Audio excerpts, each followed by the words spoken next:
Have you ever wondered what the very first thing a prisoner in Stalin's Gulag might have seen when they opened their eyes in the morning? Not a sunrise, not birds, not even a ceiling light. Maybe just frost creeping down the walls of a wooden barrack, or the outline of a comrade's breath clouding in the icy air. In the silence of a late night, maybe you're listening now from Lahore, or London, or New York, or curled up somewhere dark and quiet. This is a strange tale we'll walk through together, but softly, slowly. You don't need to sit up, just listen. If you haven't yet, consider subscribing to the channel so you don't miss the next one. And while we begin, let us know, where are you listening from tonight? Now, imagine a landscape smothered in snow, vast as silence itself, broken only by the clink of chains, the thud of boots, and the low breath of men who speak with their eyes because they dare not raise their voices. We're entering the world of Stalin's Gulag forced labor camps, scattered like scars across the Soviet wilderness, where time dripped like sap, thick and slow, and where a spoonful of soup could mean everything. Picture this, a wooden barrack. Low ceiling, frost blooming like white veins across the walls. The boards creak with every movement. There are no blankets, only damp, flea-ridden scraps shared between 5 men. No pillows, no mattresses, just planks. One prisoner stirs. He doesn't move fast, not because he's tired, but because his muscles are stiff from cold and yesterday's labor. He breathes, and fog exits his lips like smoke. Around him, a smell of wet wool, sour cabbage, and human exhaustion. The morning begins not with a bell, but with a boot slamming the door. Guards count heads. Always heads, not names, never names. 30 seconds late to the lineup, and your punishment might be a beating or an extra week without food. Some men carry photographs sewn inside their coats. Most have no coats. Some hum softly, only inside their mouths, to remember lullabies their mothers used to sing. Others stare straight ahead, neither seeing nor blinking. The day begins with work, endless work. The tasks vary: cutting timber, mining coal, breaking rocks with frozen fingers. The wheelbarrows are broken. The axes are dull. One prisoner jokes in a whisper, "Even the rocks are tired of being hit." It's not funny, but some laugh, a hollow, breathy sound that evaporates like mist. Lunch, if you can call it that. A bowl of hot water flavored faintly with cabbage, sometimes fish bones if you're lucky, and bread frozen, rationed, hard enough to hammer with. Still, men break it gently, even reverently, because this is the only thing in the camp that still tastes like choice. Sometimes a crust is traded for a button. Sometimes a crust is stolen. The punishment for stealing: a week in the cold box, alone, no fire, no blanket, just snow and silence. Some men lose fingers. Some men lose hope. Most lose both. And yet somehow there is still music in this world. A prisoner might carve a flute out of wood, playing it at night so faintly that the sound becomes a dream. Another scratches poetry into the walls with a nail. This is not a place of death, one writes, but of forgetting. And that might be worse. Forgetting your voice, your face, your own mother's name. There are no mirrors in the Gulag. Some haven't seen their reflection in years. Time bends strangely in these camps. Days stretch forever. Weeks collapse. Seasons sneak by in shades of gray. The summer offers flies instead of warmth. The winter never leaves. One man begins to talk to snowflakes. Each one, he says, is a prisoner too, just passing through. No one corrects him. Why would they? A little madness helps keep the real madness away. As night falls, the barracks are quiet. The creak of wood, a cough, a shuffle. Some sleep with eyes half open. Dreams are dangerous. They can make you remember warmth, love, and the taste of apples. Those memories hurt more than frostbite. Still, they dream. A few whisper bedtime stories to each other, made-up ones. About cities that no longer exist. About a meal never eat. Regarding a letter that might arrive, if the guards permit. But mail is rare, and joy is rationed like salt. Somewhere in the dark, one man hums a lullaby he barely recalls. Another imagines a cat curled in his lap. A third grips a spoon like it's a holy relic. And somewhere, beyond the fences and the snow, a world turns unaware, or perhaps uncaring. But here, every breath is counted. Every blink is a rebellion.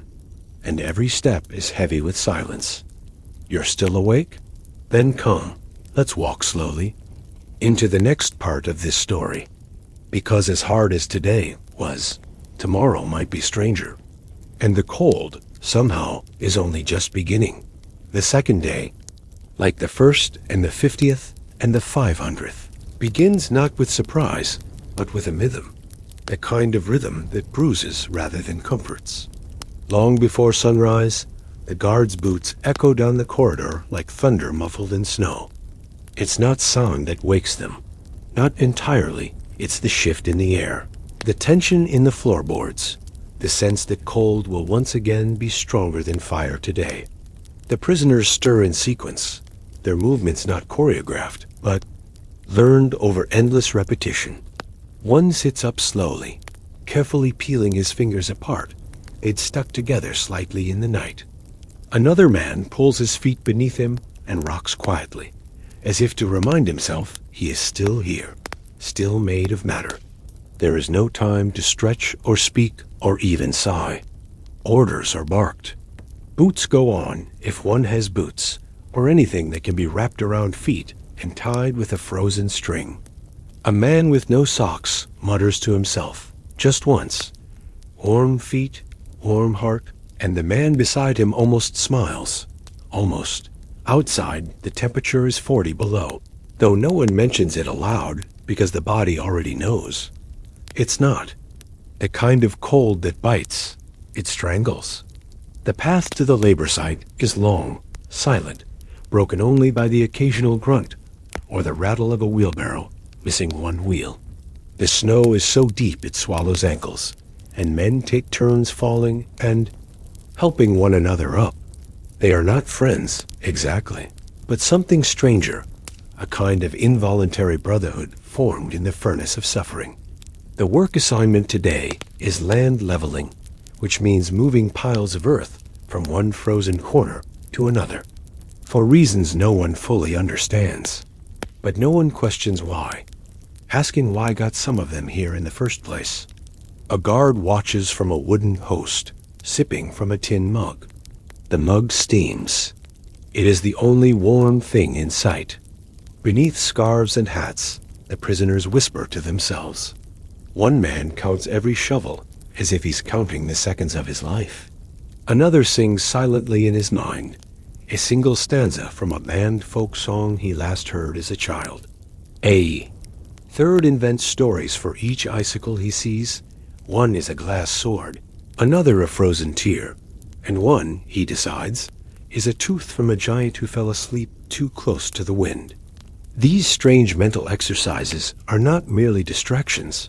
They are defenses, armor, something to shield the brain from freezing the way fingers do. By midday, which is indistinguishable from morning or evening, soup is served in dented metal. Bowls. It is too hot to eat, too thin to satisfy, and too important to complain about. A man drops his spoon in the snow, and for one breathless moment, the world stops. Another man retrieves it and hands it back. No words, just a nod. In the Gulag, kindness is rare enough to feel like rebellion. After lunch, a rumor spreads someone claims to have seen a bird. Not a crow, not a raven, but a songbird, yellow and absurd against the white world. The rumor passes from lips to ears like fire along a fuse. No one knows if it's true, but the very idea is nourishment.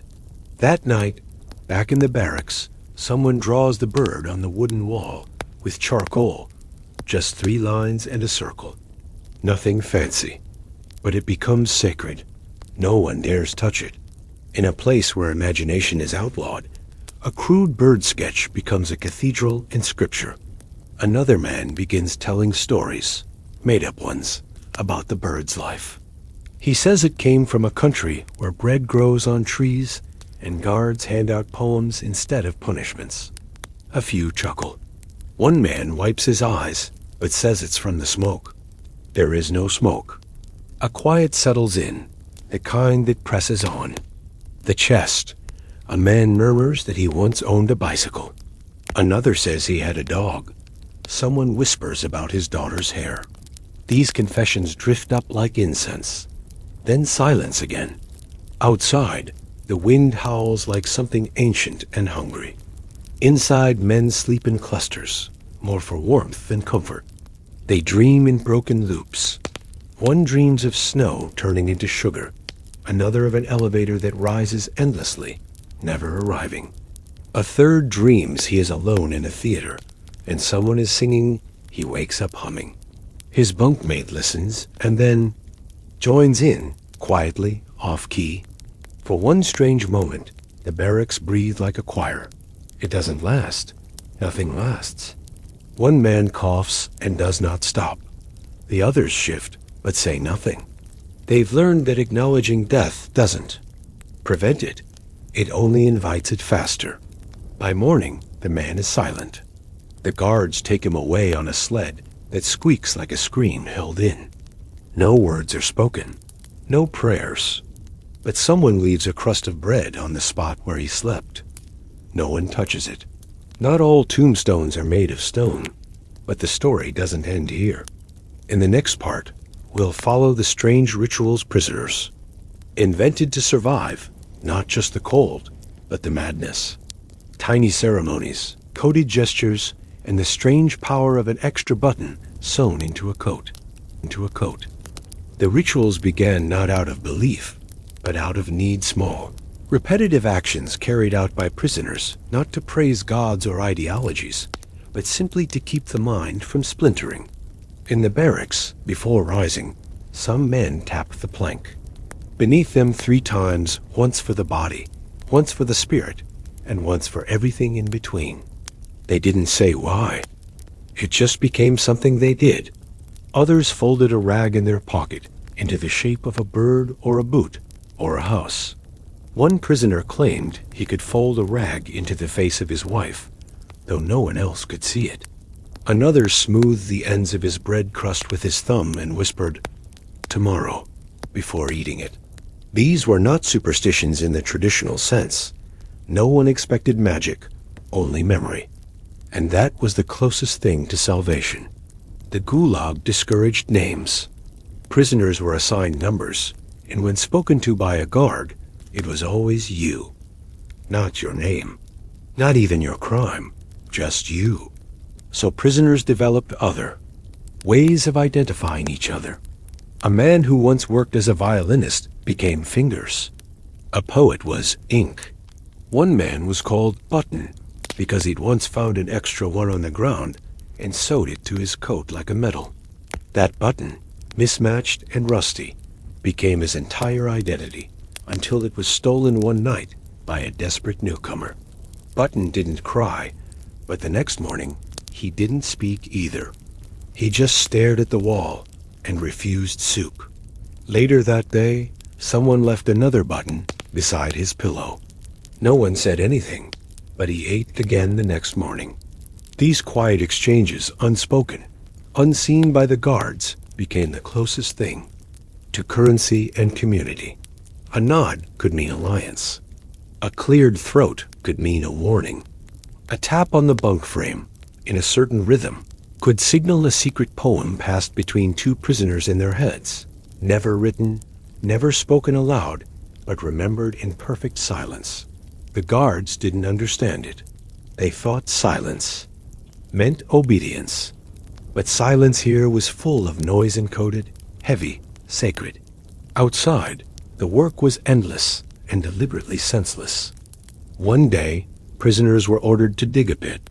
The next day, to fill it. The day after, to dig it again. No purpose, no reason. A man joked, "We're carving our dreams and then burying them for sport." Someone else added, "Maybe the pit is where they keep all the promises." Laughter, if it came, was always brief. The wind didn't like joy, but the prisoners persisted in small defiance. One man sculpted a miniature owl from ice every morning, placing it on a log near the worksite. It melted by noon, of course, but he remade it each day. "If the owl survives, I do too," he said once, shrugging.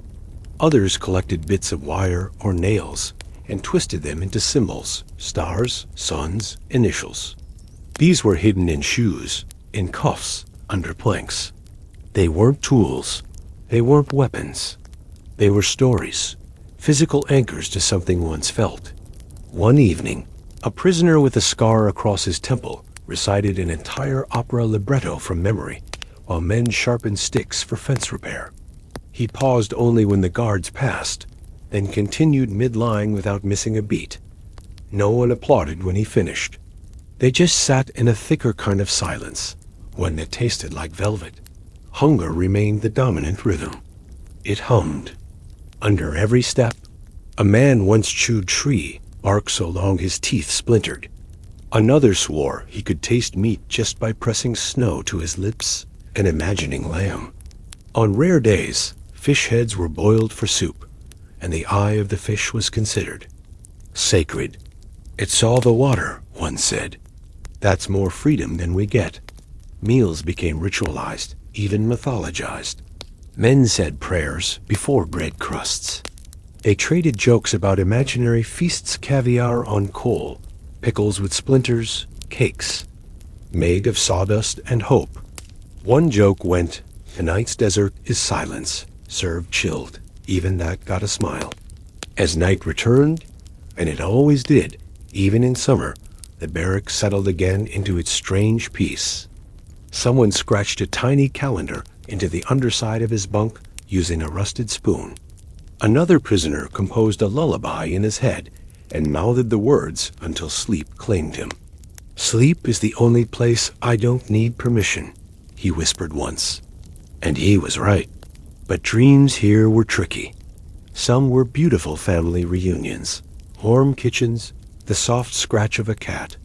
Others turned into horrors, being buried in snow, teeth falling out, the endless repetition of waking up still here. One man dreamed he was on a train going away from the camp.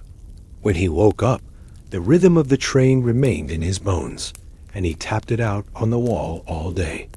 Another prisoner joined him, then another. The guards threatened punishment, so they stopped tapping. But that rhythm lingered in their movements, shoveling, walking, blinking. It never truly left. And even the guards, brutal as they were, could not steal a rhythm once it took hold. In the next part, we'll step deeper into the psychological. Landscape how prisoners built invisible libraries in their minds, remembered entire books, or created new ones out of silence. And how a single remembered sentence could keep a man alive. There were no books in the Gulag, not officially. Paper was too precious, ink too rare, and reading was often considered subversive. But inside the minds of prisoners, entire libraries were rebuilt. One man remembered every line of a Russian translation of Homer's Odyssey and whispered a few lines each night like a bedtime spell. Another recalled a children's book his mother had read him, something about a bear who lost his mittens, and he rewrote it entirely in his head, adding new chapters to pass the time. Some men memorized poetry before their arrests and shared it in fragments, half remembered but deeply felt. One prisoner, formerly a schoolteacher, began reconstructing Shakespeare from memory, not for performance, but for protection. "If they take my body," he whispered, "they won't take my words." These weren't just diversions. They were lifelines, invisible threads tying each prisoner to a world that still made sense. Every remembered line became a wall against forgetting. There was even a man who taught silent grammar lessons by blinking 2 blinks for a noun, 1 for a verb. Another invented entire fairy tales, telling them in murmurs as others lay in. Darkness, heads turned, eyes open but soft, waiting for the prince to arrive or the dragon to vanish. But the most haunting stories were the unfinished ones, abruptly stopped mid-sentence because a guard approached, or because the teller fell asleep mid-word, or worse, mid-breath. One such story involved a bridge of bread stretching over a river. Of milk. No one knew how it ended, but they kept retelling the beginning, again and again, hoping the rest would someday return. Outside, the physical world remained harsh and indifferent. Winds sharpened during the early evening, dragging icy air through gaps in the barracks like knives through fabric. Snow climbed window ledges, crusting into silence. Tools froze in. Hands, eyelids developed frost. Men began to speak less, not from despair, but to preserve breath. There was a man named Mikhail, though few used real names, who once claimed he could smell colors before the cold stole his nose's sensitivity. Green, he said, smelled like cucumbers and grass and the top of my mother's head. He would sit near the stove when there was a fire and describe smells no one else could remember. This became a ritual. Each night, someone would ask, "What does red smell like?" And Mikhail would respond with something unexpected. "Brick, blisters, a rose I once stole from a cemetery." His memories were scents, and through them, others remembered too. Another prisoner, a soft-spoken man who had worked in a Moscow theater, organized invisible plays. He assigned roles during lunch, without ever saying the title, and each man acted in silence throughout the workday. A twitch of the eyebrow was anger, a raised fist was triumph, a dropped stone was grief. They performed for no audience, no stage, no applause. And yet it gave meaning. When asked what play they were in, the organizer replied, "It's different for each of us.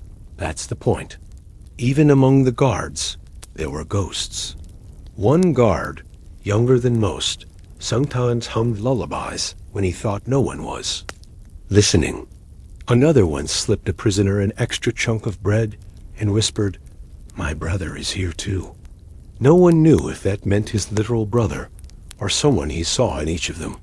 Among prisoners, empathy wasn't spoken, it was performed through tiny acts. A man who didn't finish his soup might pass it on. Wooden comb from a splintered chair leg and passed it quietly down the barracks.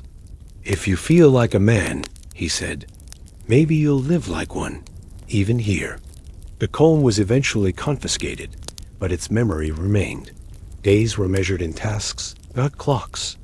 One week, the job was transporting ice blocks from one side of the camp to the other. Next week, moving them back. No explanation, no logic, but the repetition gave shape to time. And within that shape, prisoners hid tiny rebellions. One man arranged his ice blocks in a spiral, calling it the White Galaxy. A guard kicked it down. He built it again the next day. Others built snowmen with sad eyes and no arms. One added a hat, another a tier made from coal. The guards smashed them, but for a few hours, those figures stood like saints. Sleep, as always, remained both enemy and escape. Men developed rituals to coax it, rubbing their temples in slow circles, whispering their names backward, listing every city they'd ever visited. Minsk, Odessa, Tashkent, like beads on a rosary. One man whispered prayers he no longer believed in, not for salvation, but for rhythm. "If I say these words, I exist," he once said. Another man imagined he was shrinking, smaller and smaller, until he could fit inside a matchbox in his pocket. "That's where I sleep," he said, "in the warmth of a match that hasn't been lit." These mental shelters became more real than the wooden barracks around them. And so the prisoners endured day by strange, fractured day. In the next, Part, we'll explore how some men risked everything just to write a single sentence, carving it into frozen wood, sewing it into hems, or hiding it beneath the tongue, hoping someone someday might read it and remember. Some of the most dangerous things in the Gulag were not knives or hammers or even pickaxes. They were words. Words written down, words whispered, words smuggled. For many prisoners, the most radical act of resistance was simply to write a sentence. A single sentence, not even a long one. Sometimes it was their name, scratched into the base of a bunk post with the tip of a nail. Sometimes it was a line of poetry etched beneath a soup bowl with a sliver of a broken spoon. Other times it was a date just the day they arrived, or the day a friend died, or the day they dreamed of leaving. These markings were not seen as art or expression. They were treated by the authorities as sedition, defiance, and treason. A word out of place could cost you warmth, food, teeth, or even your life. But still, men wrote. They wrote in code, in gesture, in rhythm. One prisoner hid a message inside the hem of his coat, sewn with red thread against red fabric, so it would be invisible unless lit from a precise angle. Another used a fishbone to inscribe a sentence onto the inside of a spoon's handle. The spoon was confiscated eventually, but passed through 8 hands first. Each man read the sentence, memorized it, and whispered it to the next. "You are not forgotten." That was all it said, but it traveled farther than any of them ever would. There was a man who could write in 5 languages. He composed a single poem and translated it over and over in his head, sometimes during punishment duty, sometimes while waiting in the snow, sometimes during sleep. One day, without any paper, he recited it to a fellow prisoner, who repeated it back until both had it memorized. The next week, they taught it to 2 more. Within a month, 30 men knew the poem. It had no title, no author, and no paper to prove it existed. But it lived. Another man took a different approach. He carved letters into soap. Prisoners were sometimes given a small block of soap for washing, though most used it for trading. This man shaped it into a cube and began to press letters into it with a wire. He kept it hidden in his boot. Each night, he added 1 more letter. The message was never completed. One morning, he was taken away, but someone found the soap and continued the carving. When the message was finished, it read, "My thoughts remain." It was melted that night for washing, but the phrase spread. In silence, men tapped it out in code. It became a greeting, a farewell. If you looked someone in the eye and said nothing, just pressed your fingers together twice, it meant, "I'm still thinking." The cold could not take that. The strangest form of writing came from a former musician who lost 3 fingers to frostbite. With his remaining fingers, he would write melodies on his thigh, drumming them out with precision. Each beat corresponded to a syllable of a lyric he'd composed long ago. He had no instrument, but his lap became a page. Others began mimicking him. Soon, entire poems were being communicated by rhythmic knee taps. One man created an alphabet out of how many times he blinked in a row. Another coded message into the folds of his scarf. Still another would drag his heel across snow, just so a brief mark before it vanished in the wind. They were like monks copying illuminated manuscripts with dust and breath. And like monks, many of them believed the act of creating, even without permanence, was its kind of salvation. Words weren't always noble, of course. Some prisoners used them to curse, to confess, to cry. There were whispered letters to lost lovers, groaned monologues to absent gods, muttered apologies to children not seen years. One man spent hours, every evening practicing the names of his family aloud, not because he forgot them, but because he feared he might. "Anna," he'd whisper. "Dmitri, Pavel, Galina, Anna, Dmitri, Pavel," like a rosary, a chant, a rope to hold on to. Another man, more fragile, began naming objects that no longer existed. Radio, pillow, curtain, soap with a scent.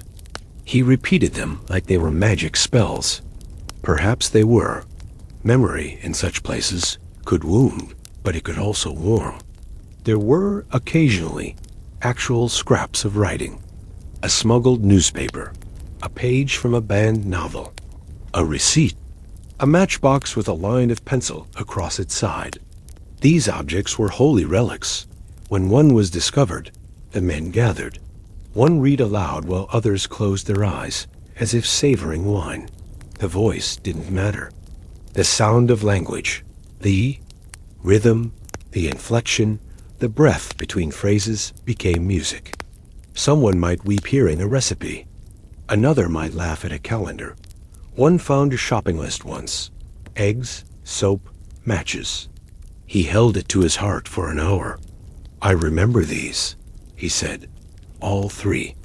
Words became more than communication. They became resistance. To say something true, even just to yourself, was a way of surviving. And in the Gulag, survival was the fiercest form of rebellion. In the next part, we'll follow how prisoners tried to remember their faces without mirrors, without photos reconstructing. Their identity, piece by piece from smell, sound, and gesture. In a world without mirrors, memory became the only reflection. No one in the Gulag could see their face. There were no polished surfaces, no glass panes, no puddles deep or still enough to cast a true image. Time erased outlines.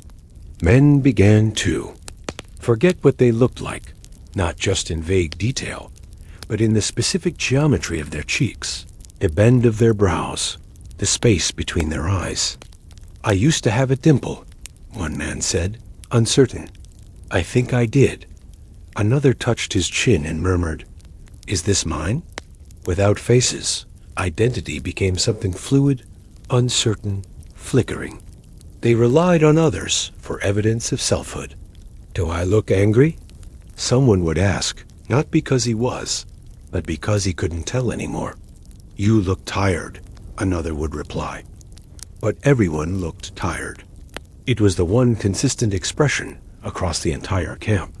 And yet, a new kind of portrait emerged not in paint or glass, but in words. Prisoners began describing each other's faces aloud. It started with a man named Victor, who had once studied sculpture in Leningrad. He offered to sculpt with language. "Sit still," he said, "and I will describe you." The subject would close his eyes, and Victor would whisper, "You have a line above your left brow that rises when you're amused. Your nose bends slightly right, but it suits your face. There's a freckle under your left ear. Your eyes are the color of cooled ash, but warmer." He did this for dozens of men. Soon, others joined in. It became a ritual, the verbal portrait. Men took turns offering detailed facial memories. Sometimes they invented features. "You have the kind of smile that looks like it was taught by wolves," one said. Another, "Your face is like someone waiting on a train platform in winter, hopeful but cold." These portraits weren't always accurate, but they gave each prisoner something to hold. An image, a claim, a shape. Without mirrors, imagination filled the gap. But even imagination needed support. So prisoners began to trace their skin with fingers mapping wrinkles, testing bone. They called it reading the book. The forehead was the preface, the nose, the plot, the mouth, the final chapter. A man might spend an hour slowly touching his face in silence, then whisper, "I'm still here." Others relied on smell. They buried their noses in their sleeves and tried to remember a younger scent soap, tobacco, shaving cream. Most smelled only wool, dust, and salt. Still, they tried. Voice, too, became a form of identity. Prisoners listened carefully to how they said words. Some practiced laughter quietly, rehearsing how it once sounded. "I used to have a higher voice," one claimed. "Now it drags." Another said, Mine is hollow, like a kettle without water.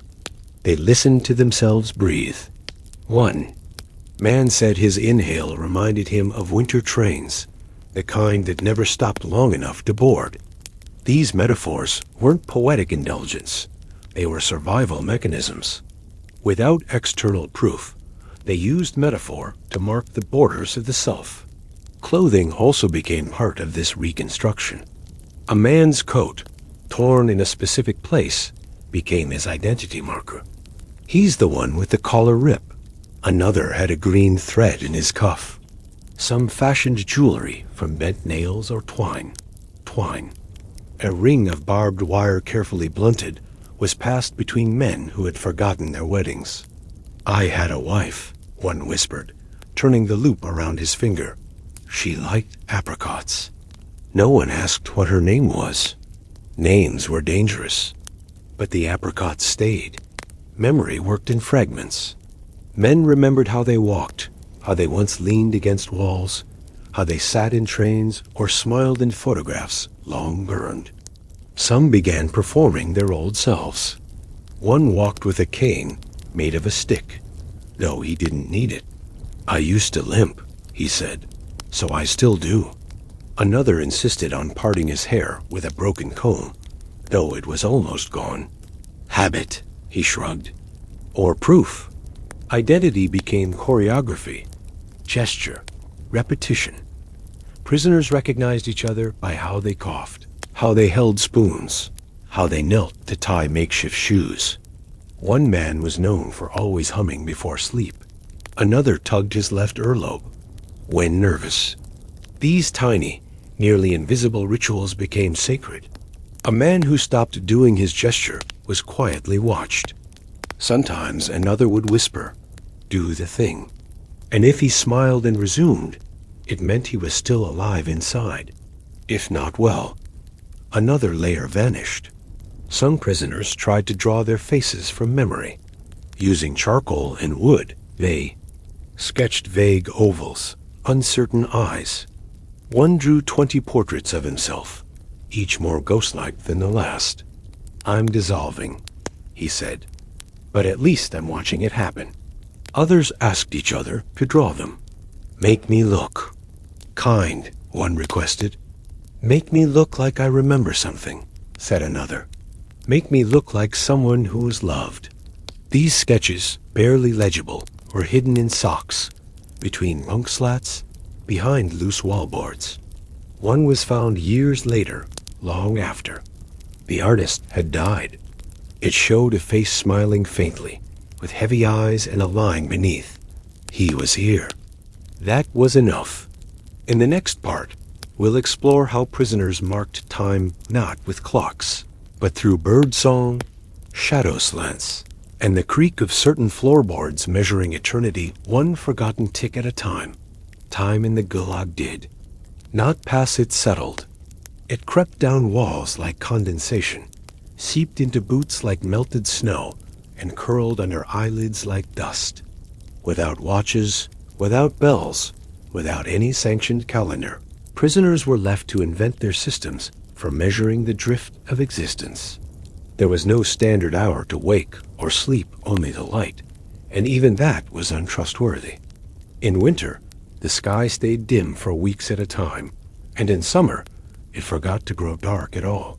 So men began listening to other things.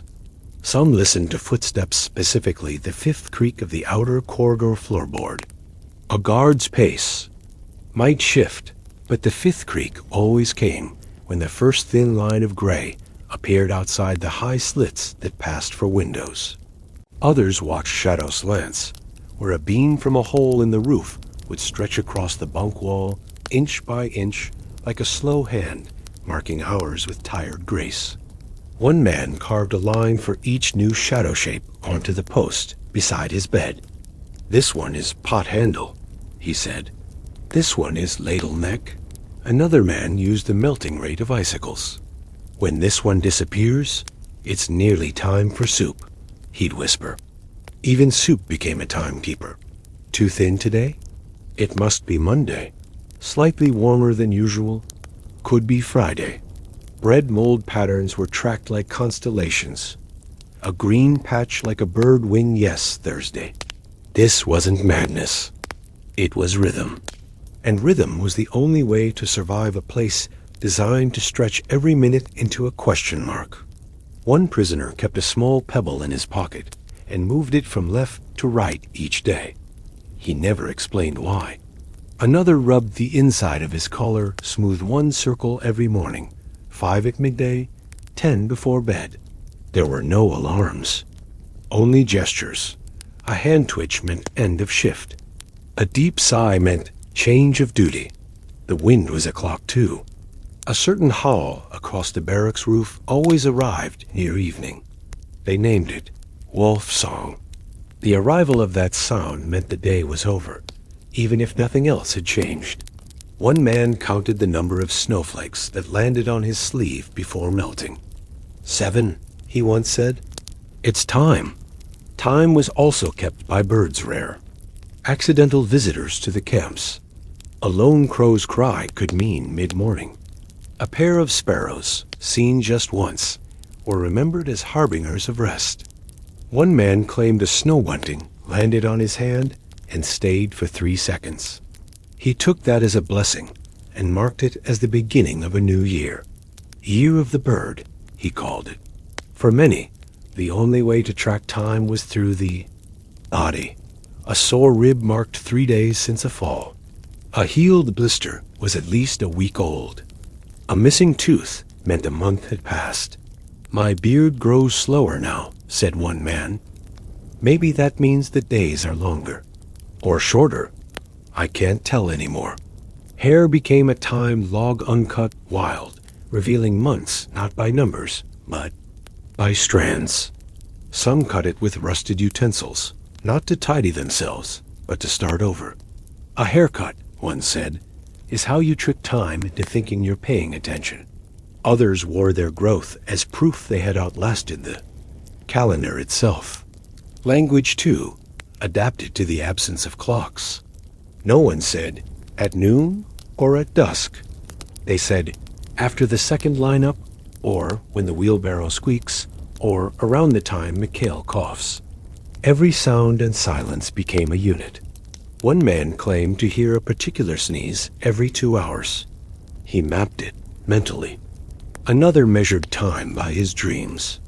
If I dream of the sea, it must be Thursday. If I dream of fire, then Sunday. The dreams were not accurate, but neither were the stars, yet men still sailed by them. There were those who kept calendars in secret too, scratched into bunk slats, drawn onto bits of fabric, marked on the inside of tin cans. Days ticked off like heartbeats. Today is the 237th since I saw a dog, one wrote. Another marked. Day since his wife's birthday. But the saddest calendars were the blank one squares left unfilled, days without names. I stopped marking when I lost count, one said. Then I started again with letters instead. A-B, C, I don't know what day it is, but I know it's not yesterday. Even the guards had no clear system. Their schedules changed without reason. Sometimes they worked in shifts. Sometimes not. Some prisoners studied guard behavior to guess the hour. If the tall one smokes, it must be near ration time. Others watched the sky. A certain kind of cloud meant soup was coming. Rain always meant the pits would flood. Snow meant digging. Would be worse, but most terrifying of all was fog. In the Og, time disappeared completely. Footsteps lost direction. Voices sounded closer than they were. The outline of a shovel became a man. The outline of a man became memory. In that white hush, hours could vanish or multiply.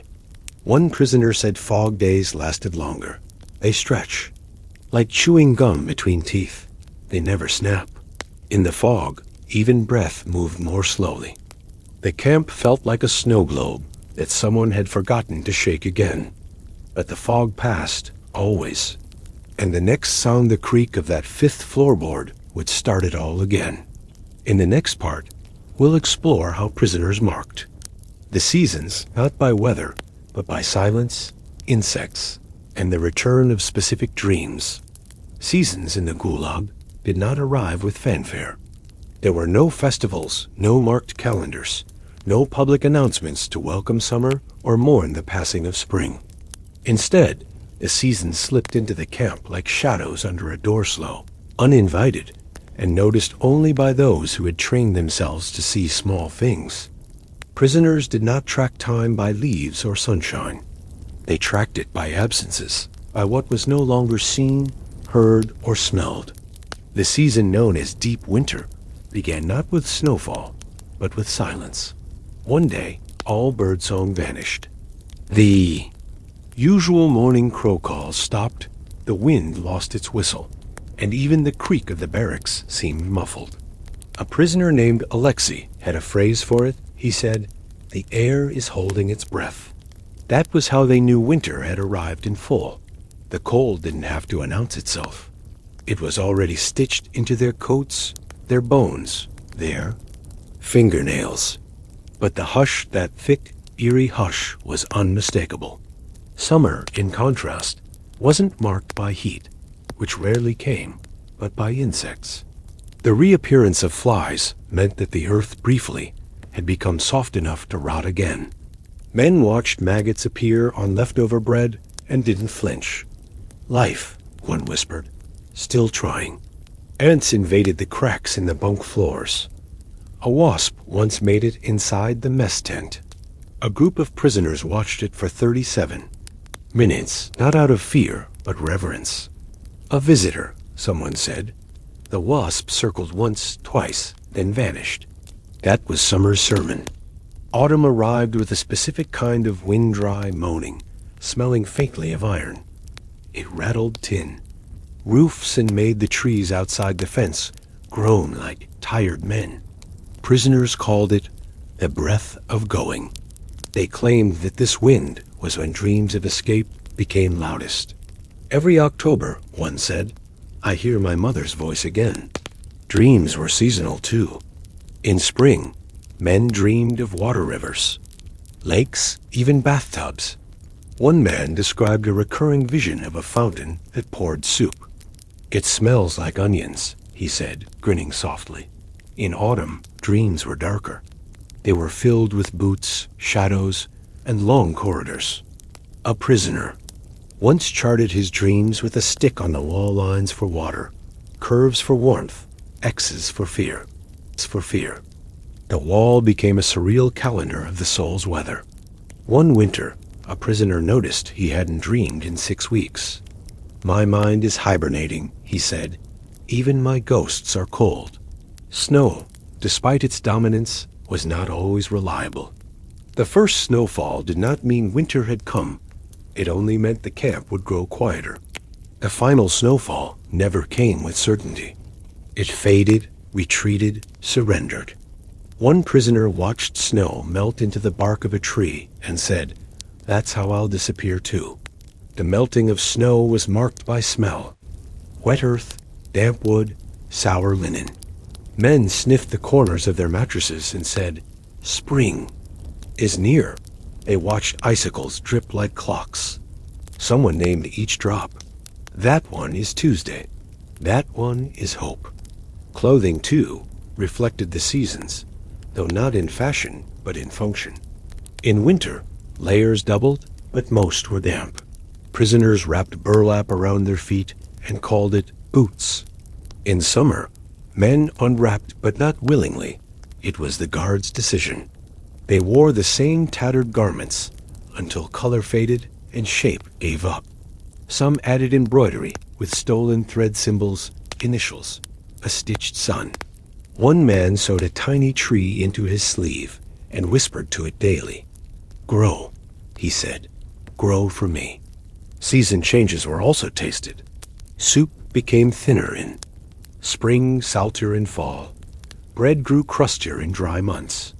One man swore he could tell the season by the bread's texture. Spring is a sponge, summer is rock, winter is a ghost. When fresh fish arrived rarely, it meant thaw had begun. And when mold returned to the cellar, it was a sign that death, too, had seasons. Death in summer was quiet. Insects did not mourn. Death in winter was theatrical. The snow absorbed sound but revealed footprints, the trail of the body being taken, the long sled track left behind. He's gone, someone would say. He's winter now. But birth was not seasonal. Number. Children were born in the Gulag. The absence of new life became its haunting season, an eternal November where nothing began. And yet, even in this cycle of decay, prisoners tried to create rituals. One group began holding secret ceremonies to mark the arrival of the seasons. They would sit in a circle at night and offer observations. I saw moss today. Wind changed. The moon is slower. They named the seasons after strange things. The time of dripping nails, the hour of soft bark, the week of orange smells. These were not precise, but they didn't need to be. They were anchors. The camp never acknowledged the seasons. It remained gray, skeletal, unchanging in its posture of punishment. But within its bones, the prisoners made their almanac. 1. Man carved notches into a wooden cup, each representing a season change. This one, he said, pointing, was when I remembered how to whistle. Whistling was forbidden, but that spring, he did it anyway. Just once, soft, faint, like a bird testing the air. In the next part, we'll trace how prisoners formed relationships, how love, friendship, and connection bloomed in whispers, gestures, and quiet acts of recognition, despite the rules forbidding anything remotely human. Love was not allowed. In the Gulag, not in words, not in law, not even in posture. The camp was designed to isolate, to flatten, to reduce the human body into a function. Laborer, number, breath without voice. But love, like rust or frost, found cracks. It seeped into places no rule could seal. Sometimes it began with a look, not romantic, not even warm, but steady. Eye contact that lingered just half a second longer than it needed to. That was all it took to say, I see you. In a world of unseeing, that was everything. Some friendships are formed in silence. Two men might sit beside each other each night for months and never speak. But one would always shift to make space. The other would always offer the first sip of soup. These small movements became their vocabulary. A friendship of elbows, of shoulder blades, of boots lined up side by side. Others grew closer through the sharing of dreams. One prisoner, Pavel, would whisper his dreams each morning before the guards arrived. Another, Dmitri, would listen and add to them. Last night, Pavel might say, I saw a red door. And Dmitri would nod. It leads to a bakery. You left it open. In this way, they built an imaginary house over weeks, room by room, door by door. Eventually, other prisoners joined in. Someone dreamed of a cat on the stairs. Someone else, a kettle always hot. They called it the home. It never existed, and yet all of them lived there, just for a few minutes each morning. Some relationships were tender in different ways. A man who had once been a tailor fashioned a small pouch from scraps of cloth. He didn't tell anyone, but he began slipping it under his bunkmate's blanket each night, filled with warm stones from the stove. His bunkmate, an older man with arthritis, never asked where it came from, but each night he slept with his hands around it like a heart. A guard once caught them. The pouch was burned. The tailor's face was bruised. But the next night, the older man found a folded handkerchief in its place. Another kind of warmth. And so it continued. In secret, in silence, in substitution. Some bonds formed in the laundry tent, where prisoners were assigned to wash and fold the same tattered clothes. Day after day. One man always left a tiny knot in the edge of a sleeve. Another always smoothed the collars before stacking. These were not chores, they were messages. Someone once wrote, "Stay" in soap foam on a shirt before rinsing it away. No one admitted to seeing it. But later, during soup, a man quietly tapped his spoon twice against the bowl acknowledgement. Even rivalry became a form of connection. Two men argued daily about the proper way to tie a rope. Their debate lasted for months. The others thought it absurd. But when one of them fell ill, the other refused his ration until the sick man began to eat again. "We haven't finished the argument," he said, "so you don't get to leave yet." Laughter was rare, but when it came, it was shared like contraband. One man told absurd riddles that made no sense. What walks backward and leaves no tracks? The answer changed every time. One day, it was a swallowed lie. Another time, the shadow of a closed mouth. They didn't laugh because it was funny. They laughed because it was impossible. An impossibility in the Gulag was a form of freedom. There were stories of romantic love, too, though those were whispered more carefully. A woman and a man, assigned to the same work detail, might exchange only glances, but the glances grew into a rhythm. A man once folded a note from birch bark and passed it between bricks. It read, "I do not know your name, but I have seen you in my dreams." The woman never replied. But one day, she left a ribbon near his post-afraid scrap of fabric, knotted into the shape of a star. He kept it for months, hidden in a shoe sole, until it disintegrated. Others fell in love with voices. A prisoner who could sing was both revered and envied. A soft song hummed at night that could draw half the barracks into stillness. "Who is it?" someone would ask. "Doesn't matter," came the reply. "Let it be whoever we need." Some men fell in love with memory, not with people, but with the shadows of people.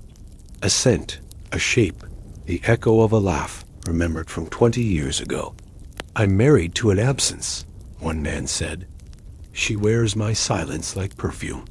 Another claimed his heart still beat only in the rhythm of his wife's name.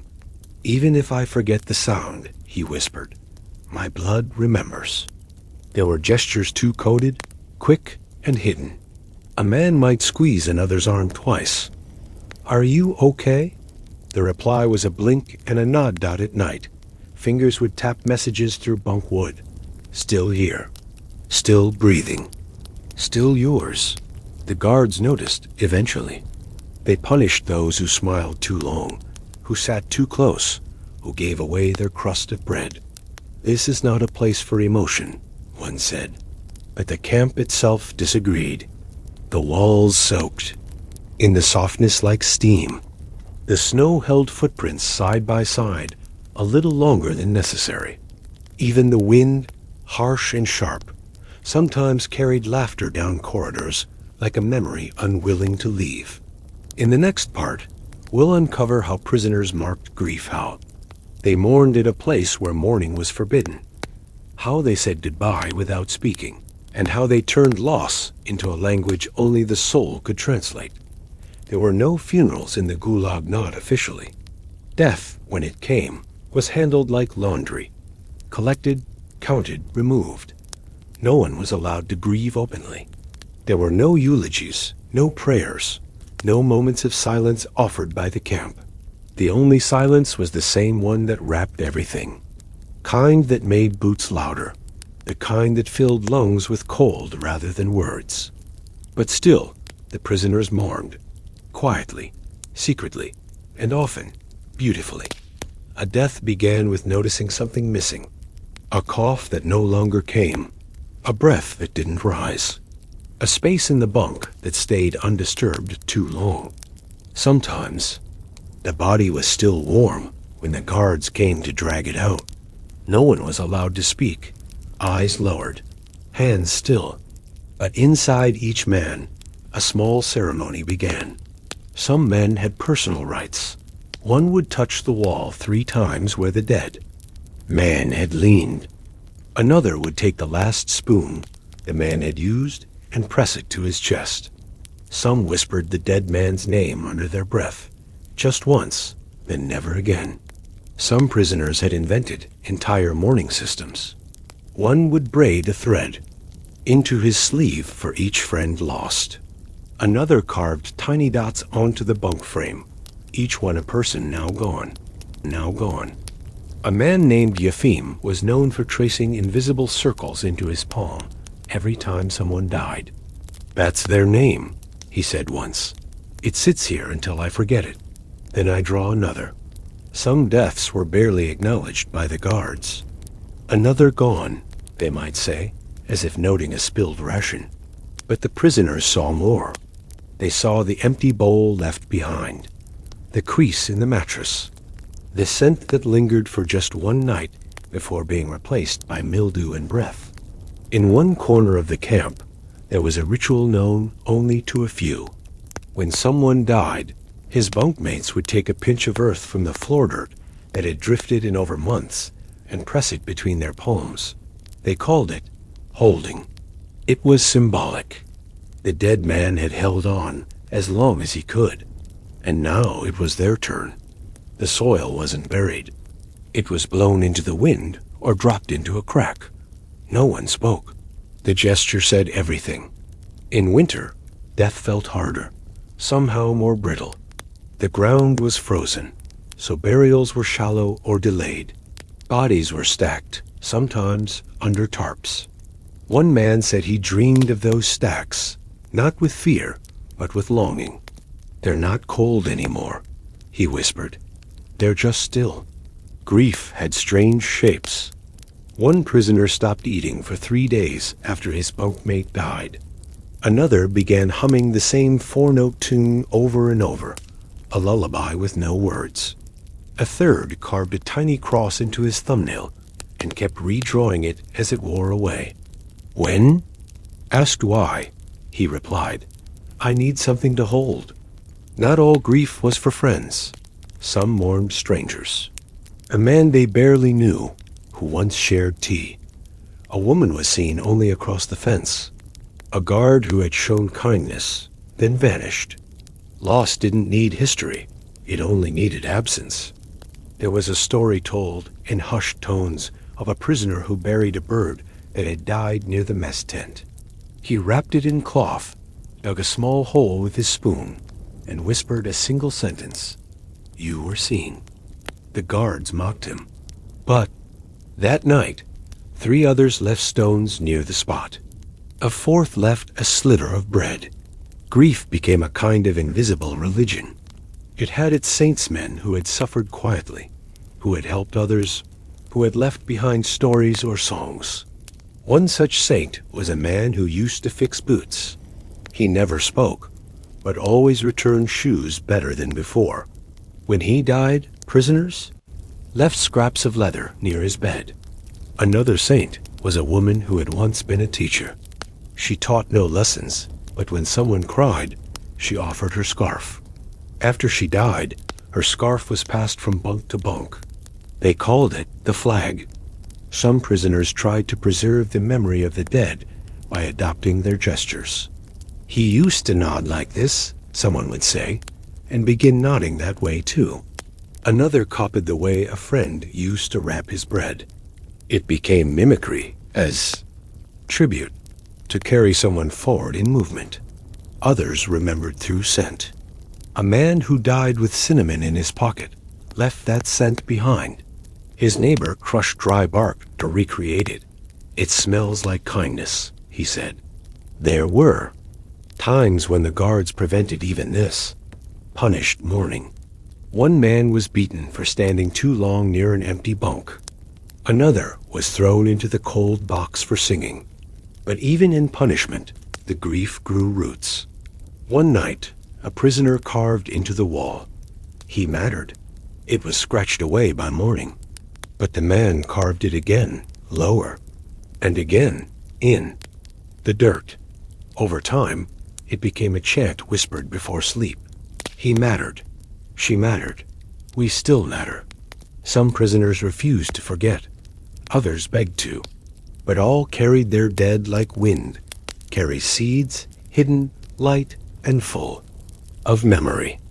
In the next part, we'll we'll follow the strange survival methods prisoners invented. Imaginary meals, phantom gardens, and entire cities built in the mind to keep starvation from devouring the soul. Hunger in the Gulag was not just a physical ache, it was a second atmosphere. It thickened the air, pressed on ribs, dulled thought. It bent men forward like frost does trees, not snapping them outright, but curling them slowly toward the ground. Rations were meager, erratic, and never enough. A bowl of hot water flavored faintly with fish bones might be called soup. A chunk of black bread, sometimes riddled with mold, might be all a man received for the day. Those who worked harder were promised more, but harder often meant dying faster. So the prisoners adapted not only their bodies, but their minds. They learned to feed themselves with memory, with ritual, with illusion. They began to invent meals they couldn't eat, to prepare dishes that would never exist. And in doing so, they carved a new kind of kitchen inside the mind, one where the stove always burned, the pot never boiled over, and the salt was never rationed. Some prisoners created elaborate imaginary menus. One man, once a restaurant cook, in Odessa, began reciting full 5-course meals as the men lay in the dark before sleep. "Tonight," he would whisper, "we begin with pickled mushrooms drizzled in oil crunchy, sweet, a little vinegar on the tongue. Then a beet soup red as memory, with a dollop of sour cream so fresh it curls." The others listened in silence, their eyes closed, not asleep, but dreaming awake. "Next," he would continue, "fried potatoes, not the kind we get here, real ones, thin and crisp, browned at the edge, soft in the middle. Salted. You can smell them, can't you?" Some would nod, others would swallow involuntarily. Then came the roast duck, then the cherry cake, then the tea, always with lemon. He described every bite, every scent, every texture. No one laughed, no one interrupted.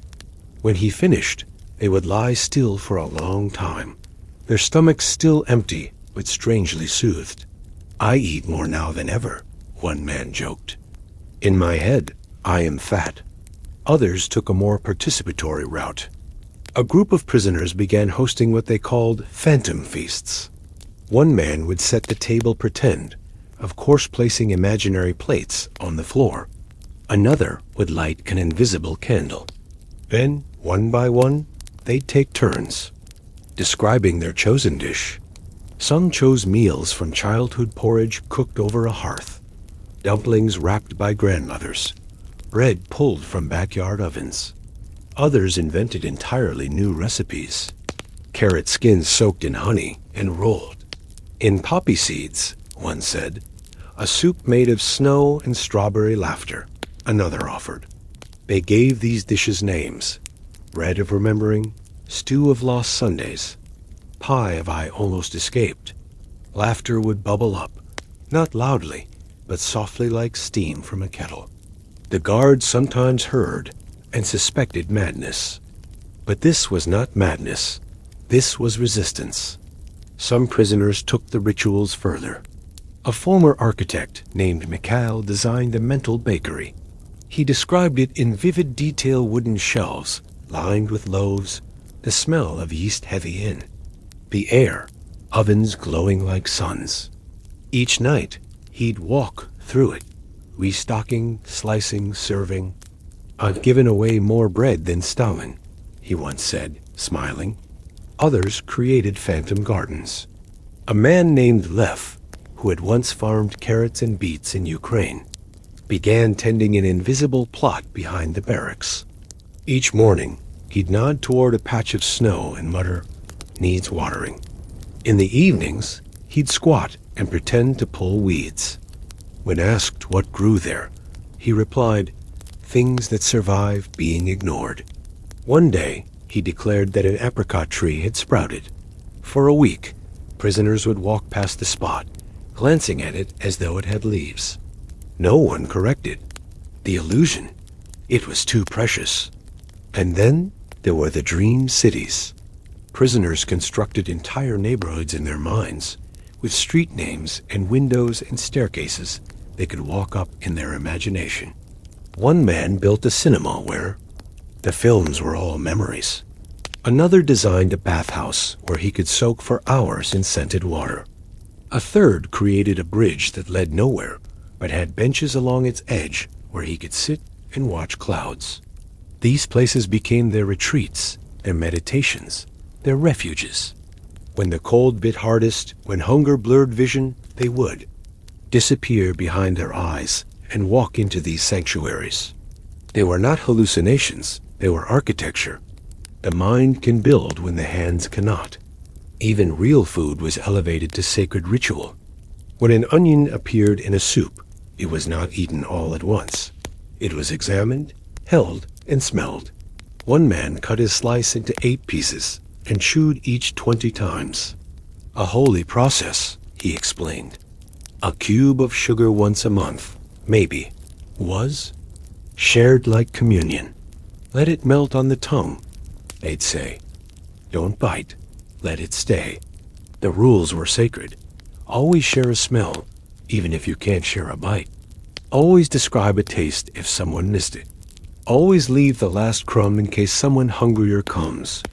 Some prisoners created cookbooks from memory, dictating recipes to one another and writing them on bunk slats in code. One recipe for borscht included a note, optional, hope if available.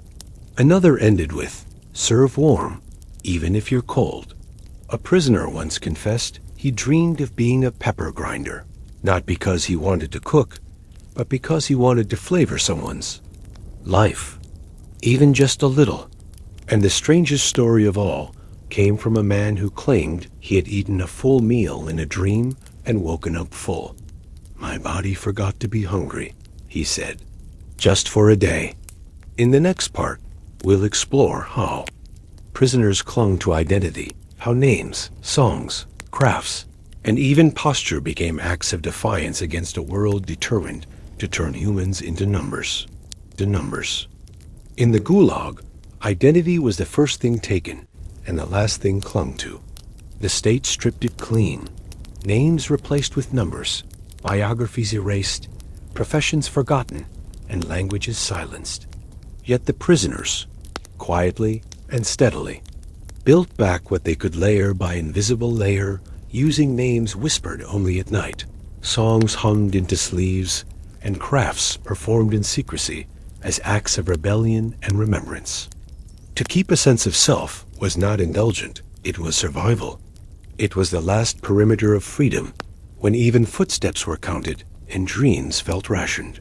One of the most basic forms of identity was the name, and even that became a precious, forbidden thing. Officially, names had no place in the camp. You were 721B, or 049L, or simply you. The guards never asked for names. They barked commands at backs, slapped shoulders, and kicked boots. But the prisoners whispered their names into the wood of their bunks, into the folds of their clothes, into their palms before sleep. A man named Yuri once told a new arrival, say your name in your head 10 times every morning. That way it stays real. Others took it further. They carved their initials with needles into belt leather, folded their name into rhymes, and created acrostic poems where the first letter of each line formed the word they used to answer to. One prisoner had forgotten his name's spelling. He had left school young, but a bunkmate helped him rebuild it letter by letter over weeks, saying, now it will last longer than we will. Some took on new names of resistance, memory, or secrecy. A man who had been a violinist was called Strings. A quiet woman who remembered entire books was Library. One prisoner, small and wiry, with eyes too bright for the camp, became Spark. They greeted each other with nods, touches, but also with these names, which carried more warmth than any reason. Music, too, became a way to remember the self. Some prisoners sang under their breath, not for others, but to hear the shape of their voices. A man named Vasily had been in a choir before his arrest. Now he sang only in exile, no words, just tone. I am a pipe, he said, cracked but still hollow enough to carry song. A woman assigned to laundry duty hummed lullabies while wringing clothes. No one asked whose lullabies. No one needed to. There was another man who remembered a folk song in 3 languages. Each night he sang it silently, mouthing the words, and each week he rotated the language, just to prove that they all still lived inside him. Prisoners with skills tried to keep them sharp in the only ways available. A man who had once been a shoemaker restitched his boots every month, even when they didn't need repair. To remember how, he said, to stay mine. A sculptor molded faces from bread crusts, only to eat them after sunset. A carpenter carved spoons from kindling and gave them away. If my hands still know, he said, then I still exist. A woman who had painted murals now etched tiny landscapes onto her bunk slat with the edge of a tin can lid mountains, rivers, trees. They were barely visible. When asked why, she said, they're only for me and the wood. Others preserved identity through posture. A former professor insisted on sitting straight, even while peeling potatoes. Knowledge lives in the spine, he muttered. A ballerina, arrested in her prime, walked with pointed feet, her steps soft and measured, even on frozen ground. A writer mimed typing each night before sleep 10 minutes of invisible keys tapped against his thigh. I wrote 3 pages today. He'd say, all in here. And he'd point to his temple with one trembling finger. Clothing became another battleground for identity. Uniforms were standardized, but prisoners altered them in subtle ways. One folded his cuffs at an angle. Another stitched a flower inside her collar. A third wore his cap slightly tilted, just so. The guards often noticed and punished this confiscating, mocking, but the changes returned. They always returned. Even a hidden button, sewn in secret, became a monument. This one, a man said, tapping his chest, was from my mother's coat. Now it's mine. Language, too, was a fortress. Prisoners whispered in dialects, told jokes in forbidden tongues. A man from Georgia taught lullabies in his native language to a Lithuanian bunkmate.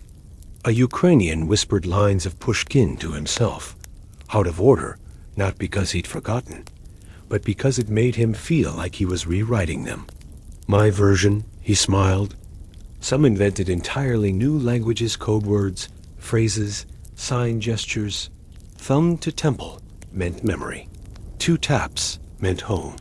These became intimate, private, a vocabulary of survival. And then there was the mirror, though none existed.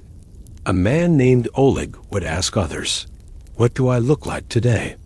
Depending on the answer, he'd adopt a mood. If someone said, you look strong, he would carry 2 buckets instead of 1. If they said, you look tired, he'd tell a joke. Others did the same. They became reflections for one another, building themselves through response. One prisoner claimed he had memorized his reflection from childhood and reconstructed it nightly. Same nose, same ears, he whispered, until it's true again. These rituals were not grand. They were not even visible most of the time, but they kept from dissolving. And when a man or woman finally forgot their craft, their name, their rhythm, it was when the others began watching closely, offering reminders. You always stir soup to the left. You tie your shoes like this. You whistle between your teeth, not your lips. Identity in the Gulag was communal, carried like water from one person to another, protected in bunk corners, in breath, in rhythm. In the next part, we'll explore how memory worked in layers, how prisoners remembered not just their pasts, but their senses, colors, smells, seasons, and the ghostly presence of the world they left behind. That memory in the Gulag was not just recollection, it was preservation. A way to keep the outside world alive in fragments, like pressing flowers between the pages of an invisible book.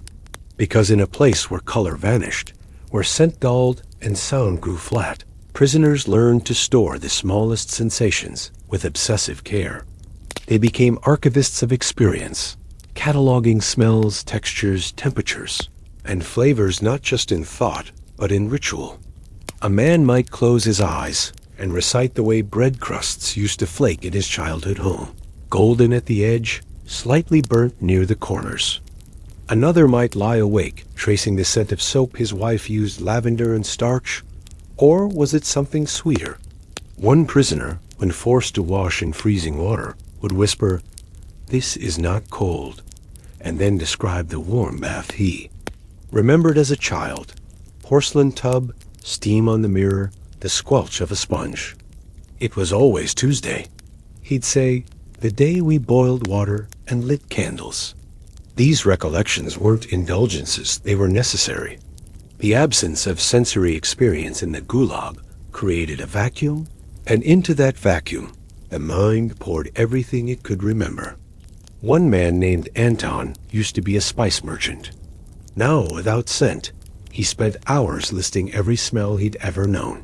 Cinnamon, clove, wet earth, boiled vinegar, lemon peel, sunflower oil, old tobacco. He'd assigned these smells to moments. "Lemon is my wedding day," he said. "Clove is my father's jacket."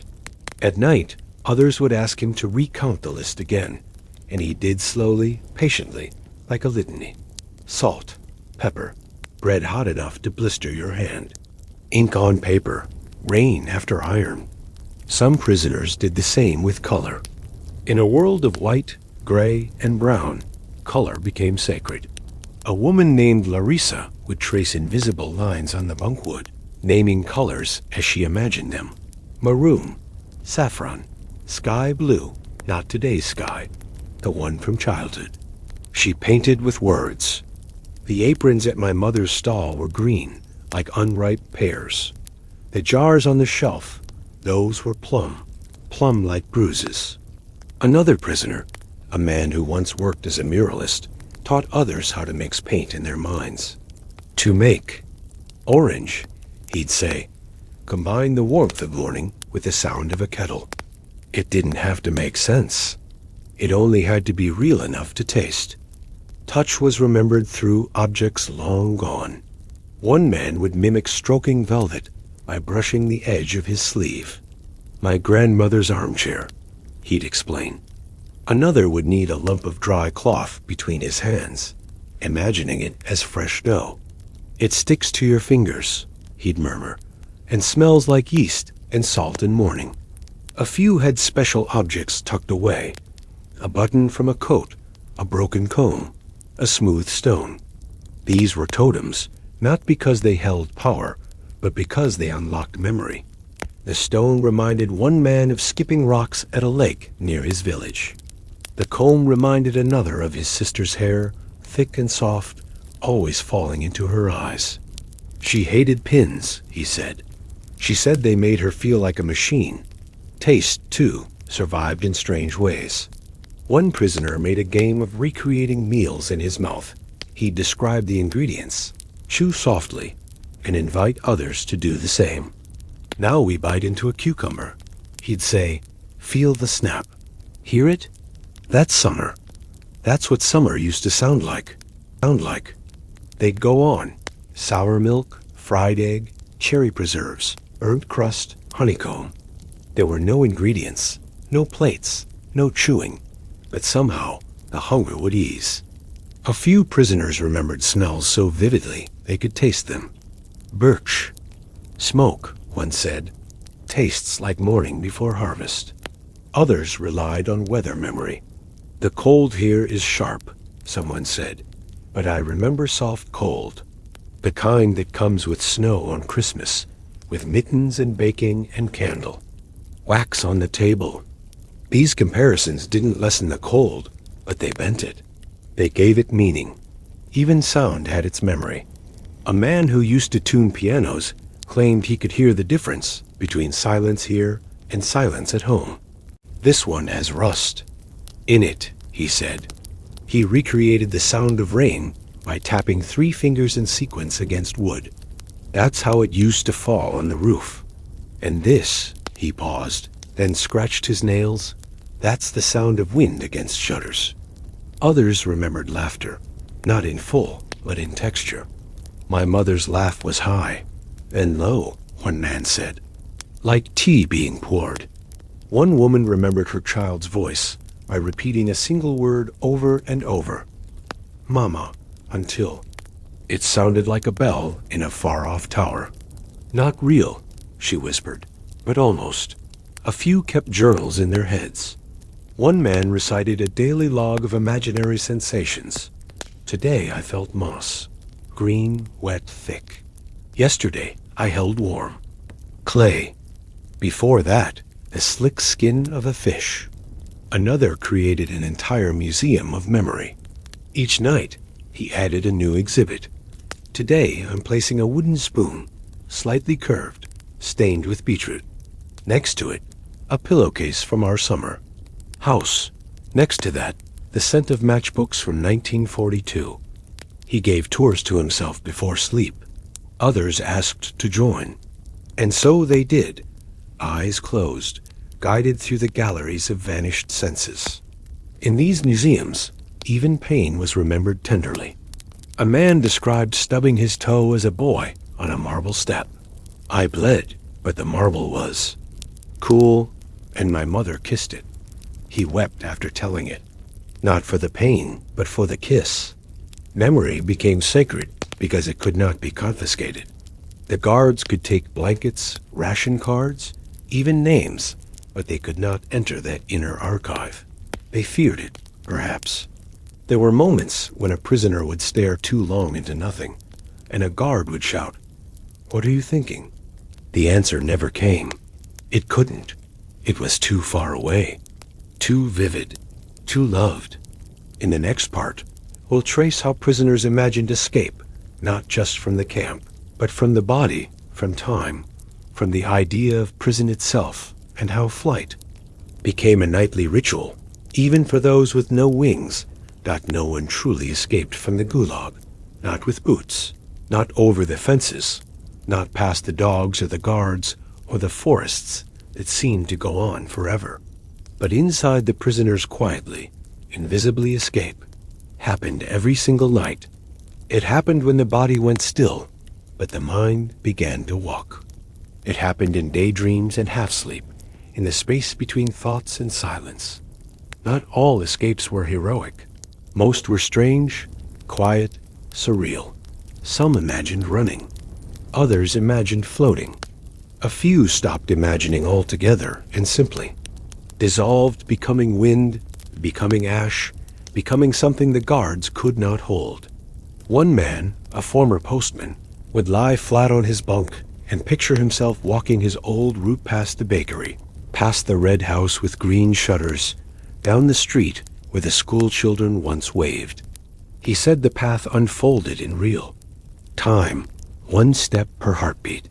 I arrive at the bridge just before sleep, he whispered. Always the bridge, never cross it. Another prisoner, once a circus performer, imagined swinging between trees on ropes that grew from stars. I fly every night, he said, but the ground never misses me. Others dreamed of shrinking not metaphorically, but physically. One described crawling into the seam of a glove, sleeping curled in its thumb. Another imagined becoming a droplet of rain, landing on a dog's fur and evaporating into the sky. These were not just fantasies. They were survival strategies. To escape the camp mentally was to remind oneself that the mind still belonged to the prisoner, not the state. Some created alternate identities, lives they wore only in sleep. A man named Igor claimed that in his dreams he was a lighthouse, keeper in a far northern bay. He tended lamps. He spoke to seals. He read old books aloud to himself. I've been living there for years, he said. When I die here, I'll just return there permanently. A woman imagined herself as a laundress in Paris, scrubbing silks and humming chansons in perfect French. I've never been to France, she said, but I remember it like it raised me. Another prisoner imagined being a wolf. Not to run, he clarified, but to smell everything. Smell became a kind of transportation. He would breathe deeply through cracked lips and say, "Now I'm in my father's stable. Straw, leather, manure, peace." Some built portals in their mind-specific objects they visualized in perfect detail that carried them elsewhere. A man who once collected watches imagined holding one, silver casing, ticking faintly, slightly warm. When he wound it in, his mind, he claimed to vanish into a forest trail lined with white mushrooms. Another imagined a window. Not to climb out, he said, just to look through. Just to see something that doesn't belong to the camp. He changed what was. Behind the glass each night, a field, a market, a river. One prisoner created a map of the sky. Each star was a street lamp in a city he built day by day in his head. "I know which ones blink," he smiled. "That's how I find my way home." Escape was not always upward. Some dug inward. One man believed he could walk into the walls of the barracks step, into the wood grain, and travel down it like a beetle. "It's warm in there," he said. "You sleep between knots." Another imagined himself sinking into the floor, becoming part of the earth, not dying, he said, just blending. Others described riding sounds.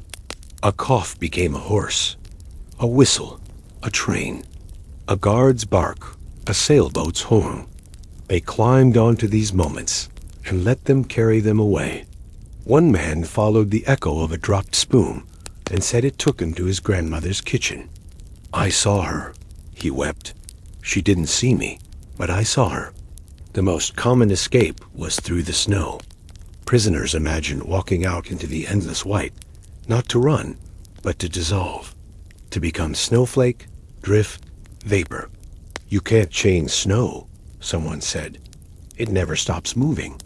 Some described burying themselves in snowbanks until they vanished from sight and melting into water and sinking into the ground. "When spring comes," one smiled, "maybe I'll grow as something else." These were not suicidal thoughts. They were transformational ones.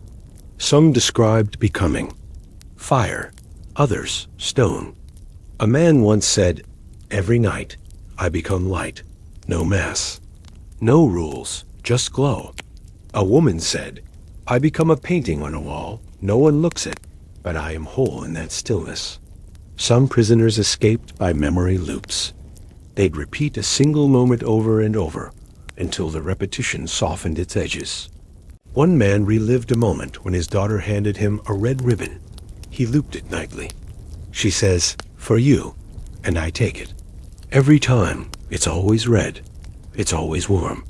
A few designed elaborate routes-like mazes. They'd start from the barracks, walk past imaginary gates, through imagined forests, across made-up rivers. They knew every branch, every footprint. Some routes led to childhood, some to lovers. One route led only to a bench in a park that never existed. "But the birds come there," said its architect. "They know me." In the quietest hours, when even the guards seemed asleep, these inner flights became communal. A man would whisper, "I'm leaving." Another would reply, "I'll follow." And in that darkness, a dozen minds might rise together, flying as fog, smoke, feather, flame. No one moved, no one made a sound. But the air in the barrack grew lighter, somehow, as if someone had opened a window that wasn't there. In the next part, we'll look at how prisoners use storytelling to survive, not just tales of escape, but full-blown epics, shared myths, invented legends, and bedtime sagas told like sacred scripture in the night's hushed dot, the nights in the ah.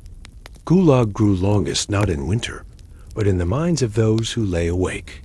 With sleep delayed or stolen by cold, hunger, or coughing from neighboring bunks, many prisoners found themselves suspended in a strange halfway world, too tired to be fully awake, too alert to fall into dreams.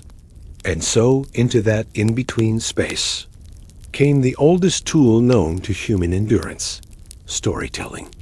Not loud, not theatrical, and never rushed. These were whispered epics, meandering tales, and fragments of memory braided into myths, spoken from bunk to bunk like ancient embers passed hand to hand. The stories had no authors, no beginning or end, only voices. And once a story began in the Gulag, it belonged to everyone. One of the oldest and most beloved tales told was called The Man with the Matchbox. In the story, a man carried a matchbox that could not light fires, but instead opened windows into other worlds. Every time he clicked it open, he saw something else: a field of wheat, a train station at dusk, a wedding under a willow tree, a cup of milk. Prisoners passed this tale around, adding their matchbox visions. One said, "Mine opens to a hallway of ticking clocks." Another said, "I see my father's hands tying my shoes." It wasn't a fantasy. It was a format, a space into which memory could breathe. Other stories were survival epics, great imagined escapes, not of prisoners fleeing camps, but of insects fleeing snowstorms, or mice escaping barrels. One man told of a beetle who tunneled through ice to rescue his family, speaking in riddles to outwit birds. The guards never noticed these tales. To them, it was just murmuring, but to those who listened, it was legend. Every prisoner became part storyteller. A former librarian began retelling Russian classics with twists. Anna Karenina lives, Dostoevsky's. Criminals all walk free. A woman who once taught children made up bedtime tales about bread that could sing, snowflakes that remembered names, stars that whispered recipes. A former soldier created an entire saga of a blind fox who guided lost villagers through a forest that changed shape every night. Each time the tale was retold, it shifted slightly. "That's how you know it's alive," he'd say. Stories weren't told for entertainment, they were told for shelter. A place to go when the walls felt closer than skin. Many had personal stories, which over time were fictionalized by others. A man who once survived a train wreck became the man who can't be burned. A woman who hadn't spoken in 3 years was said to have swallowed a secret so big it echoed in the clouds. A boy who knew bird songs by heart became the listener of feathers. These new identities gave the prisoners a mythology of their own, a pantheon, not of gods, but of endurance. Some stories were told only once. A man might wake in the middle of the night and speak a single scene. There was a fence. My sister touched it. Her hand smelled like cherries. Then silence. Others would remember and later build upon it. The fence grew taller, someone might say. The cherries fell like snow. There was no judgment of whether the story made little sense. Coherence was not the goal, connection was. Other prisoners specialized in humor. One man, a former playwright, told absurd tales of a potato that wanted to join the orchestra. "It plays tuba," he'd whisper, "but only underground." The others would laugh, softly, not because the joke was sharp, but because it existed. At all, in a world designed to suppress joy, a single ridiculous sentence was a miracle. Storytelling became ritualized. Some bunk rows had a designated teller each night. Others passed the roll from bed to bed. Some stories were repeated nightly, like prayers. One such tale was The Well That Cried Salt. It was about a village well that wept when no one fetched water, and when the villagers returned, the water tasted like memory. No one knew who invented it, but everyone knew how it ended, and they drank it together until they remembered who they were. That line became a kind of slogan. When a prisoner forgot something, a date, a name, a song, someone would whisper, "Drink from the well." There were seasonal stories, too. In summer, tales of rivers and hayfields. In winter, stories about candles that never went out.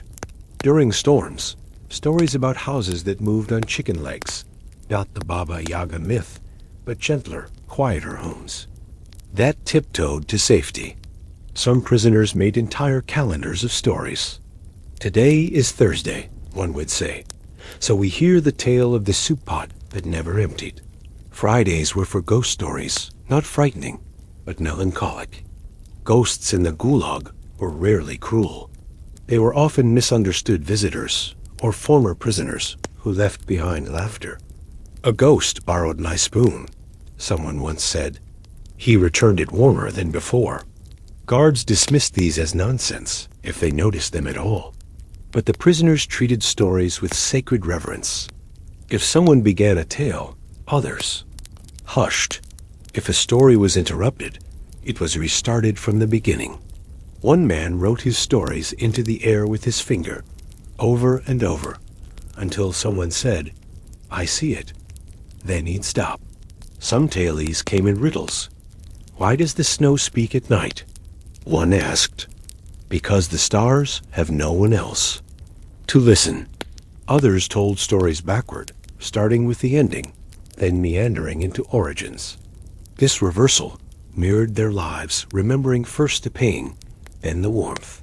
Some prisoners carried their stories silently.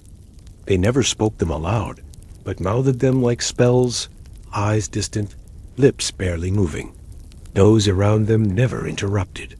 To see someone telling a story to themselves was a sign they were still whole. In the next part, we'll follow the rare moments when the camp itself changed shifts in command, weather events, odd kindnesses, or unexpected chaos, and how the prisoners responded when the rhythm of misery was briefly broken. The Gulag thrived on repetition. It was built to grind the soul through sameness, same schedule, same silence, same soup, same footsteps echoing down corridors at the same time every morning, like a ghost on a loop. But even in this machine of monotony, there were disruptions, brief, flickers where the rhythm changed, and in that pause, the prisoners noticed everything. These weren't large revolts or escapes, but small fractures in the otherwise brutal regularity shifts in command, strange weather, unexpected arrivals, or tiny acts of unpredictable kindness. And when those moments came, the entire camp seemed to lean toward them, like plants toward a crack of light. The arrival of a new guard was always an event, not because it meant better treatment, often the opposite, but because it disturbed the balance. Prisoners watched carefully, how the new guard walked, where he paused, whether his boots creaked on the third step. Some came with cruel reputations. Others were young, nervous, barely older than the inmates. There was one, remembered only as the quiet one, who never shouted, never struck, and once handed a prisoner a whole potato without a word. That story was retold for months. Some thought it was proof he had a brother in the camps. Others insisted he was a spy. Still others believed he was too sad to hate them. He lasted 3 weeks, then disappeared. His absence was felt like frost. Sometimes the camp experienced weather so strange that it paused labor altogether. Once, a rainstorm fell in the middle of February, turning snow into slush and freezing again by dawn.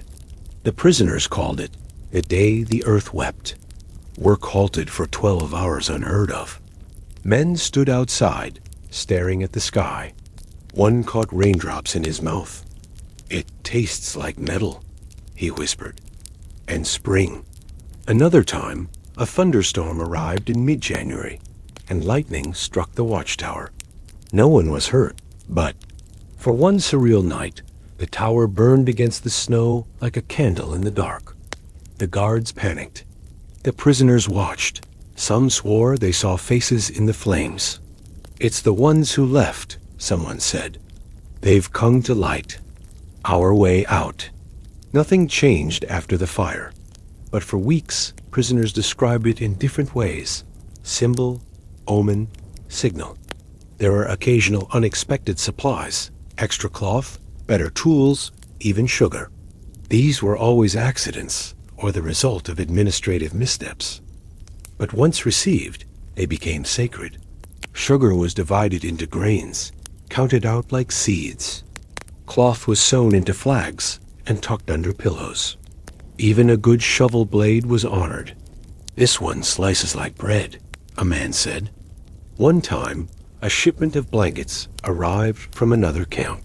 They smelled like unfamiliar soap and someone else's sweat. Prisoners pressed them to their faces like letters from the outside. Another time, a crate of books was accidentally delivered to the supply tent. Mostly technical manuals, but one volume of Chekhov's short stories was among them. It disappeared in hours. For a week, men whispered whole paragraphs in the yard, trading lines like currency. In the cherry orchard, one said, a woman cried, but no one knew why. Another replied, because she remembered too much. Even mistakes became legends. Once, the wrong name was read during roll call, and a prisoner who had died. Weeks ago was marked present. The guards didn't notice, but the inmates did. He came back, someone whispered, just for today. That evening, a bowl of soup was left by his empty bed. No one touched it. Insects came instead. They, too, became part of the story. Some disruptions were human. A dog wandered into camp one spring thin, trembling, ears torn. The guards tried to chase it away, but it stayed near the fence, watching. One prisoner tossed it a crust. The next day, another gave it water. They named it Shadow. For 3 weeks, Shadow returned every dawn, sat during roll call, then vanished. When it didn't come back, a hush fell over the camp deeper than any before. Maybe it made it out, someone said. Or maybe it was never real. But they carved its paw print into the frozen mud behind the latrine, and it stayed for days. There were moments when guards forgot to be cruel. Once, during a supply delay, a sergeant handed out his biscuits. Another lent a prisoner gloves. These gestures didn't redeem them, but they pierced the illusion of total hatred. Even wolves blink, someone said. There were also visits inspectors, commissars, party members who walked through the camp with notebooks and fur coats. The prisoners were warned to smile, to look strong, but they learned to communicate through posture-hunched shoulders. Meant sickness. Dragging feet meant hunger. One man stood perfectly still, not to appear obedient, but to make his presence unforgettable. If I don't move, he whispered, I become a statue. They'll have to look. Sometimes the officials, left behind trash cigarette butts, candy wrappers, paper torn from clipboards. These scraps were gathered like treasure. A discarded label once sparked a debate over whether the candy it described had almonds or not. The argument lasted a week. Someone drew the candy on a plank using coal. It looked like this, they insisted. No, said another. It was longer, like hope. These fragments built myths, and the myths built warmth. Even illness could disrupt the pattern. When a guard fell sick, the prisoners noticed. They watched his coughing, his slower gait. Some felt pity, others watched for opportunity. But always they observed. Illness reminded them that the system was made of people, and people cracked. One man once said, every cough is a crack in the wall. Some disruptions weren't visible. A new melody hummed at night. A different bird call in the morning. A dream shared by 3 bunkmates, independently. On the same night, we all saw fire, they said, but it didn't burn. They argued whether it meant change. It didn't, but the hope that it might was a disruption in itself. In the next part, we'll explore how the prisoners dealt with the passage. Of years, not days, but entire seasons gone, hair turned gray, faces sunken, and how they understood aging in a place where time was both endless and suspended in the Gulag. Days stretched like old rope frayed, slow, and uneven, but years arrived like whispers, unnoticed, until it was too late to remember who you were before. Time, once marked by calendars, holidays, seasons, and mirrors, became something stranger. The passage of years wasn't measured by birthdays or clocks, but by the slow erosion of shape, the quiet softening of voices, and the way one forgot the taste of an apple, the way a child's hand felt in yours, or the exact curve of a lover's smile. In the beginning, most prisoners counted. They marked walls. They scratched days into bunk slats. One man tore a thread from his coat each day, knotting it into a rope. Another created a memory path where every loop of the barrack circuit counted for one day past. But the longer one remained, the more these rituals blurred. The rope became a tangle. The scratches overlapped. The threads frayed. "I stopped counting," a prisoner said, "when I realized I'd forgotten what I was counting toward." Hair grew long, then gray, then vanished. Teeth loosened, gums stiffened. Hands once nimble from farming or teaching or painting began to tremble. A former violinist lost the ability to hold a spoon steady. "I still play," he said, raising invisible strings to his shoulder. "But the music's inside now." Aging in the Gulag was different.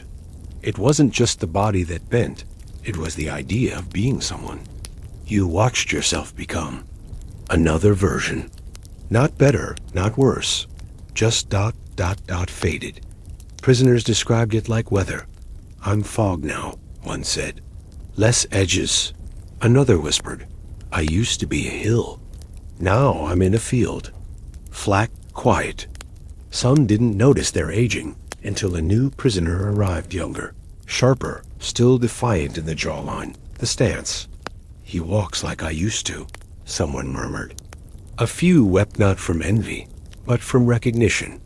"I had that voice once," a woman said. "It had sunlight in it." With the years, voices thinned, eyelids sagged, backs curled. The camp did not mark birthdays. If someone remembered yours, it was sacred.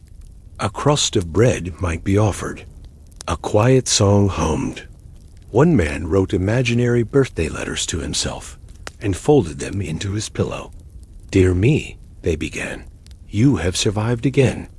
Others tried to estimate how long they'd been inside based on the seasons they remembered. 5 winters, 6 summers, 1 year with too many flies, 1 year with none. A man who'd arrived at 21 swore he was 30 now. "My beard says so," he smiled. "It knows before I do." Age became communal. Prisoners watched each other, noticed limp becoming a stumble, and noticed the way laughter changed. Timbre. They cared for each other quietly. A younger prisoner would take on the heavier shovel. An older one would hum songs no one asked for, just to fill the silence with memory. Some who had been strong began to fail. When someone couldn't rise for roll call, others would support him under the arms. 2 bodies, 1 shadow. They joked, but everyone knew what it meant. The passing of time wasn't always slow. Some years were sudden. A man would seem healthy, and then one day his eyes looked too distant. A woman would hum and cook and tend to others, and then go still in sleep as if her breath had simply wandered off. These passings weren't mourned with ceremony, but with observation. "He stopped looking at the sky," someone might say. "That's how I knew." Others simply faded, less voice, less opinion, less appetite. A few forgot their names. Not from dementia, but from exhaustion. "The name is still there," one whispered, "but it's heavy. I leave it in the corner for now." Time also changed language. Words shortened, names slurred. Sentences became gestures. 3 taps on the table meant I remember. Raised eyebrows, blink, nod meant still breathing. One prisoner began carving dates into the sole of his boot. When the numbers filled the heel, he stopped walking for a day. "I'm standing on time," he said. Let it carry me now. Others found their calendars. A man marked the growth of moss near the latrine. Another watched a crack on the barrack. Wall widen with each freeze. When it splits, I'll know a year has passed, he said. Some prisoners aged in reverse. They began to play, to hum nursery songs, to draw circles on the floor like children. I'm becoming smaller, one laughed. Soon I'll be the size of a button. One woman imagined herself shrinking into the bead at the end of her threadbare necklace. Carry me, she whispered, like something you forgot in your pocket. Some fought time who exercised, chewed slowly, and recited facts each day to stay sharp. One man did push-ups at dawn. If my arms still lift me, I'm not gone. Another sang the periodic table before sleep. Science, he said, keeps me from melting. But most surrendered softly, not in defeat, but in grace. Let me be soil, one said. Things grow from that. And indeed, they did. New prisoners brought stories, energy, and fresh grief. The old taught them how to survive. Wrap your feet like this. Sleep with your back to the wind. Don't eat all your bread at once. Dream sideways, not forward. These lessons passed like inheritance, from wrinkle to wrinkle, scar to scar. In the next part, we'll explore how some prisoners prepared for release, not just from the Gulag, but from the idea of captivity itself, and how the thought of freedom brought more fear than joy. Freedom was the most complicated dream in the hall. Gulag, it shimmered on the horizon like heat on ice, visible, tantalizing, but never quite reachable. For new prisoners, it was an obsession. For long-term ones, it was a question mark. And for those nearing the end of their sentence, it was often a weight heavier than chains. The thought of leaving the camp, of stepping beyond the barbed wire, was not always filled with joy. Sometimes it was filled with fear.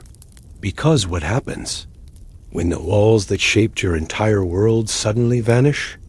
What becomes of a routine so deeply etched into the bones that silence feels louder than voices and scarcity feels safer than choice? The ones marked for release moved differently. Not better, just differently. They glanced at the gate more often. Their eyes searched the sky as if mapping a future path. But they also hesitated. A man with 1 week left might become quieter, less willing to share food, less willing to tell stories. I need to conserve myself, one said. The world will ask questions, and I must have answers. Others grew more emotional. One woman spent her last 10 days collecting objects from others, a pebble, a thread, a nail, and promised to carry them in her pocket, to remember those who stayed. She kissed each item softly. This is your freedom, through me. There were rituals for the almost released. Some prisoners helped the departing write lists, foods to eat, places to visit, people to search for. Eat cabbage rolls, one man said. Go to a bakery. Smell everything. Take a bath, another whispered. Not because you're dirty, but because water should touch you kindly again. A man about to leave was once asked what he missed most. He didn't say family. He didn't say books or cities or songs. He said, grass that bends when you walk on it. His voice cracked. Here, even the earth resists you. The idea of softness haunted many nearing release. One prisoner began brushing his hand across the bunk wood repeatedly, trying to remind his skin how touch was supposed to feel. Outside, he said, things won't be rough just to survive. Some prisoners feared forgetting how to live. Among people. How do you speak, one asked, when you haven't asked a question in years? Another worried he wouldn't understand doors that opened without keys. I might knock, he said, on everything. And some, tragically, didn't want to leave. This place knows me, a man whispered. Out there, I'll be a ghost. Here, I have shape. There was a story passed between prisoners of a man who had been released and returned to the camp gate days later. He asked to be let back in, they said. He said the world was too bright, too fast. Whether true or not, the story echoed a deeper truth. The Gulag stripped identity, but in doing so, it also became a mirror. You learned who you were by what remained. And stepping away from that mirror could feel like erasure all over again. There were small preparations. Some cleaned their bunk meticulously before leaving, like a shrine. Others left behind messages, scratched. Initials, a carved symbol, a line of poetry inked into cloth. I was here, they'd write, and I became something. One man left behind a spoon. It was bent, scarred, but polished to a dull glow. Let someone eat with this, he said, so they know hands like mine existed. Others tried to memorize the faces of their bunkmates. You, they'd say, have a wrinkle above your eye when you smile. I'll carry that. Some took nothing with them but a memory, a laugh, a sound, a name, and that was enough. The walk to the gate was never alone. Others walked beside them, not physically, but in mind. With every step, one man said, I carry 40 names. Some prisoners dreamt of release every night. They imagined soft beds, fruit carts, trains that didn't stop in snow. But as the day neared, those dreams changed. They became quieter, more domestic. One man said, I just want to tie my shoes without being watched. Another said, 2, eat without counting bites. A woman nearing release asked to smell a book. Just smell it. She had no interest in reading. The pages, she said. That's the smell of choice. Some rehearsed for the outside. They practiced walking with posture, smiling in the mirror shard, speaking greetings under their breath. Good morning, they'd say, over and over, though no morning in the camp was ever good. Others grew fearful of mistakes. What if I cross the wrong street? One asked. What if I forget how to pay? One man worried about noises. The world has too many sounds, he said. Here, even pain is quiet. The moment of release was always subdued. No music, no applause. A few signatures, a nod, the opening of a gate. Often, no one looked back. Sometimes, a prisoner would lift a hand, just a gesture. A goodbye, a promise, a flicker. But always, the barrack held its breath until the footsteps were gone. Afterward, someone would mention the weather, or a crack in the wall, or what was. In the soup, life resumed. And yet the absence echoed. He was here, someone would murmur. He walked out, and that sentence became a warmth passed hand to hand. In the next part, we'll enter the final mystery. What happened to those who did leave, and how the Gulag stayed inside them long after the gates were shut behind. Release from the Gulag was not an ending. It was a transformation, quiet and unfinished. Like stepping from a cave only to realize the light outside burns in new, unfamiliar ways. For those who were freed, if they truly were freedom, did not arrive in a parade or an embrace. It arrived in silence, in paperwork, in footsteps that didn't echo anymore. Men and women stepped across the final threshold as if crossing into a dream they hadn't prepared for, with nothing in their hands but a folded scrap of identification, a list of forbidden topics, and the weight of everything they had not been.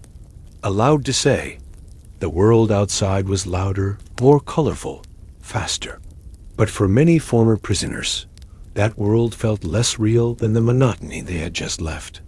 A man released after 12 years stood for an hour in front of a market stall without speaking.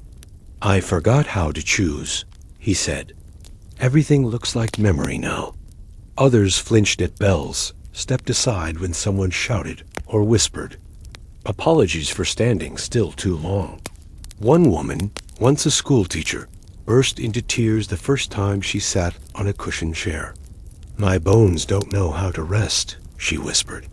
Some prisoners returned to cities that no longer existed in the way they remembered them. Streets had changed names. Buildings had been torn down. The trees were taller. The people are older. Children they had known were now adults who did not recognize them. A man returned to the house where he had lived and knocked on the door, only to find a stranger there. "You must be mistaken," the woman said. He didn't argue. He walked away. "She wasn't wrong," he murmured. "That man doesn't live here anymore." Others searched for family and found graves instead. Or worse, they found silence families too ashamed, too frightened, or too resigned to reconnect. "We thought you were dead," one brother said. "It was easier that way." So the former prisoners drifted into small apartments, into rooms, behind shops, into corners of churches or libraries or soup kitchens, trying to figure out how to be again. Many of them continued their Gulag routines without realizing it. One man still hid a crust of bread under his mattress. A woman folded every piece of paper into quarters before discarding it. A former engineer continued counting his steps from door to window every morning, without fail. "The walk keeps me inside myself," he explained. Some never let go of the objects they carried. A dull spoon, a thread-worn scarf, a shard of mirror. "It's not sentiment," one said. "It's orientation. This tells me where I was." Dreams remained haunted. Prisoners who had spent years imagining freedom now found themselves dreaming. Of fences, of roll calls, of snow that refused to melt. One woman confessed she missed the sound of boots. Not the pain, just the rhythm. It was something I understood. And there was guilt for surviving, for leaving others behind, for forgetting faces, for remembering too well. A man who had shared his ration every day with his bunkmate now felt ill eating alone. "My stomach waits for a second bowl," he said, even when none would come. Some tried to speak about what they had endured, but found the language didn't work. Words like cold, fear, and hunger felt small. And when they did try, listeners often turned away, uncomfortable, disbelieving, or simply unable to make space for a story that stretched so far beyond comprehension. So many former prisoners stopped speaking of the camps entirely. Not from secrecy, but from futility. "You had to be there," they said. And then, "But I wouldn't wish that." Others found small ways to communicate. One man grew a garden with only root vegetables, because that's all he dreamed of for years. Another carved bird from driftwood and left them on park benches with tiny notes. "You are free." I wasn't. Now we both are. These quiet gestures carried more weight than any testimony. A few found peace. They returned to families who welcomed them, resumed their work, and smiled again. But even then, the shadows followed. A returned. Father would flinch at laughter. A wife would watch him trace invisible lines across the table at dinner. "He's counting something," she'd whisper. "But I don't know what." And time didn't always soften it. For many decades passed, and still, the Gulag lived in the gestures. How they folded towels, how they faced the window, how they held a mug with both hands. Some became activists. Others became poets. A few painted endless landscapes of fences, and skies and faces remembered only by outline. One woman embroidered the name of every cellmate she could recall onto her bedsheets. She never slept on them. "They belonged to the night," she said. There were reunions, sometimes former prisoners, meeting in cafes or parks, exchanging the old nods and coated hand squeezes.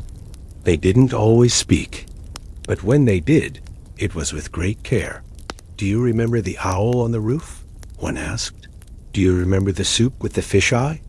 Another said. "Do you remember when we sang?" They always remembered. The body remembered too. Knees ached in the snow. Throats closed at sirens. Shoulders tensed at footsteps behind. One man described his body as a map the camp drew. And perhaps it was. It was. A cartography of survival. Each scar a river, each tremor a border, each silence a mountain past. Some prisoners kept journals after release, tiny, careful notes written in half-code. They wrote about city lights, about grandchildren, about soup with flavor. But always, in the margins, a shadow would appear. Dreamed of frost again. Missed the knock. Still counting. Others returned to the campsites years later, now abandoned, overgrown. They stood among collapsed barracks, run-down fences, and weeds that had swallowed old boots. Some cried. Some stood motionless. One man planted a flower and walked away. "I need something else to grow there now," he said. In the next and final part, we'll walk slowly to the quiet center of this memory, into the question that lingered even after freedom. What does it mean to endure, to be remembered, and to remain whole after being broken? Perhaps your eyes are already beginning to close. Perhaps the sound of memory has grown soft around you, like snow muffling the world, until everything feels distant and warm. If you're still awake, then let us walk one last time through the quiet corridors of the Gulag, not to relive the pain, but to understand the strange, tender act of remembering those who lived through it. The story of the Gulag was never just about suffering. It was also about endurance, the small, fierce, and often invisible forms of survival that refused to vanish. The man who carved a spoon, the woman who sang under her breath, the old prisoner who taught a newcomer how to tie boots against frost. These were the gestures that stitched humanity back into a world designed to tear it apart. In the silence after the guards' boots faded, in the few seconds before sleep claimed them, prisoners became philosophers. They pondered questions no textbooks could hold. What does it mean to exist when no one is watching? How do you carry dignity in torn clothes? Can a look between two strangers in the snow hold more than a whole conversation ever could? Many survivors of the camps never told their stories directly, not because they lacked the words, but because the world often lacked the stillness to hear them properly. And so, their stories lived in gestures, and how they peeled potatoes gently, or paused before closing a door, in the way they held their breath during the winter wind, in the careful folding of blankets, in the way they sat quietly with others and never rushed for silence. The Gulag never truly ended for many. It lived on not just in memory, but in how time itself moved differently for those who had once lost control of it. For them, every unmeasured hour became sacred. A slow sunrise, the hum of a radiator, the sound of a kettle, not as background noise, but as proof of the ordinary world returning.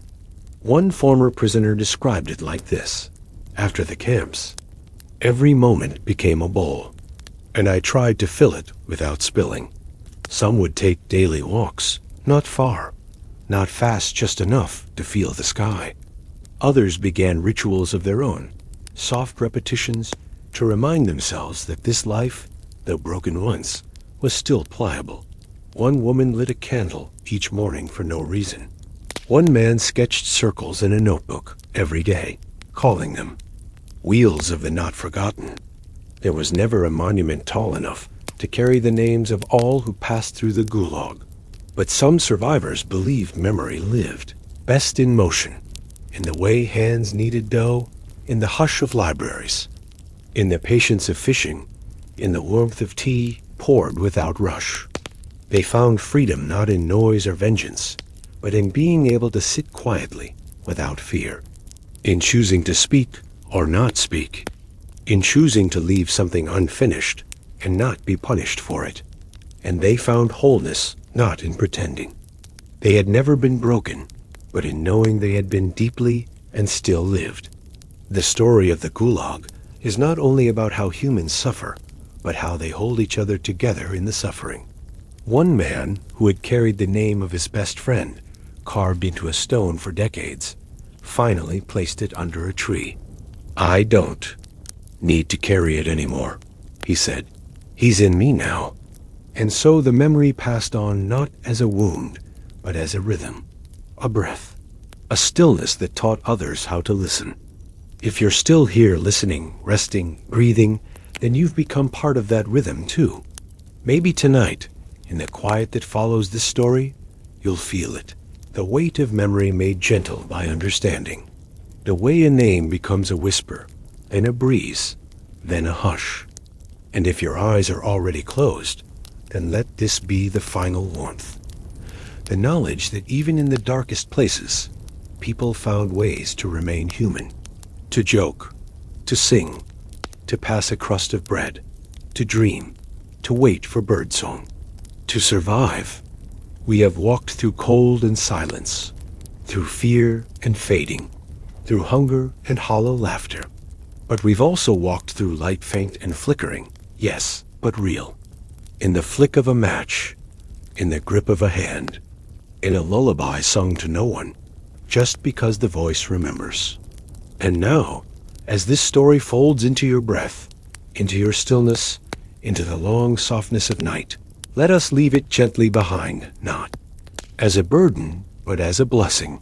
You are free now, in this moment, free to rest, free to breathe, free to carry these names with care, or let them go.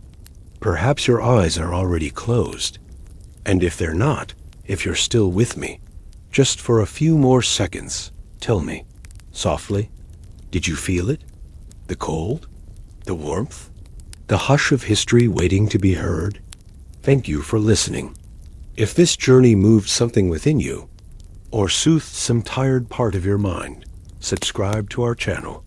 Other stories are waiting. Quiet ones, strange ones, forgotten ones. We'll walk through them together, one gentle step at a time. But for now, rest. Let the echoes grow still. Let the silence become your shelter. And sleep well.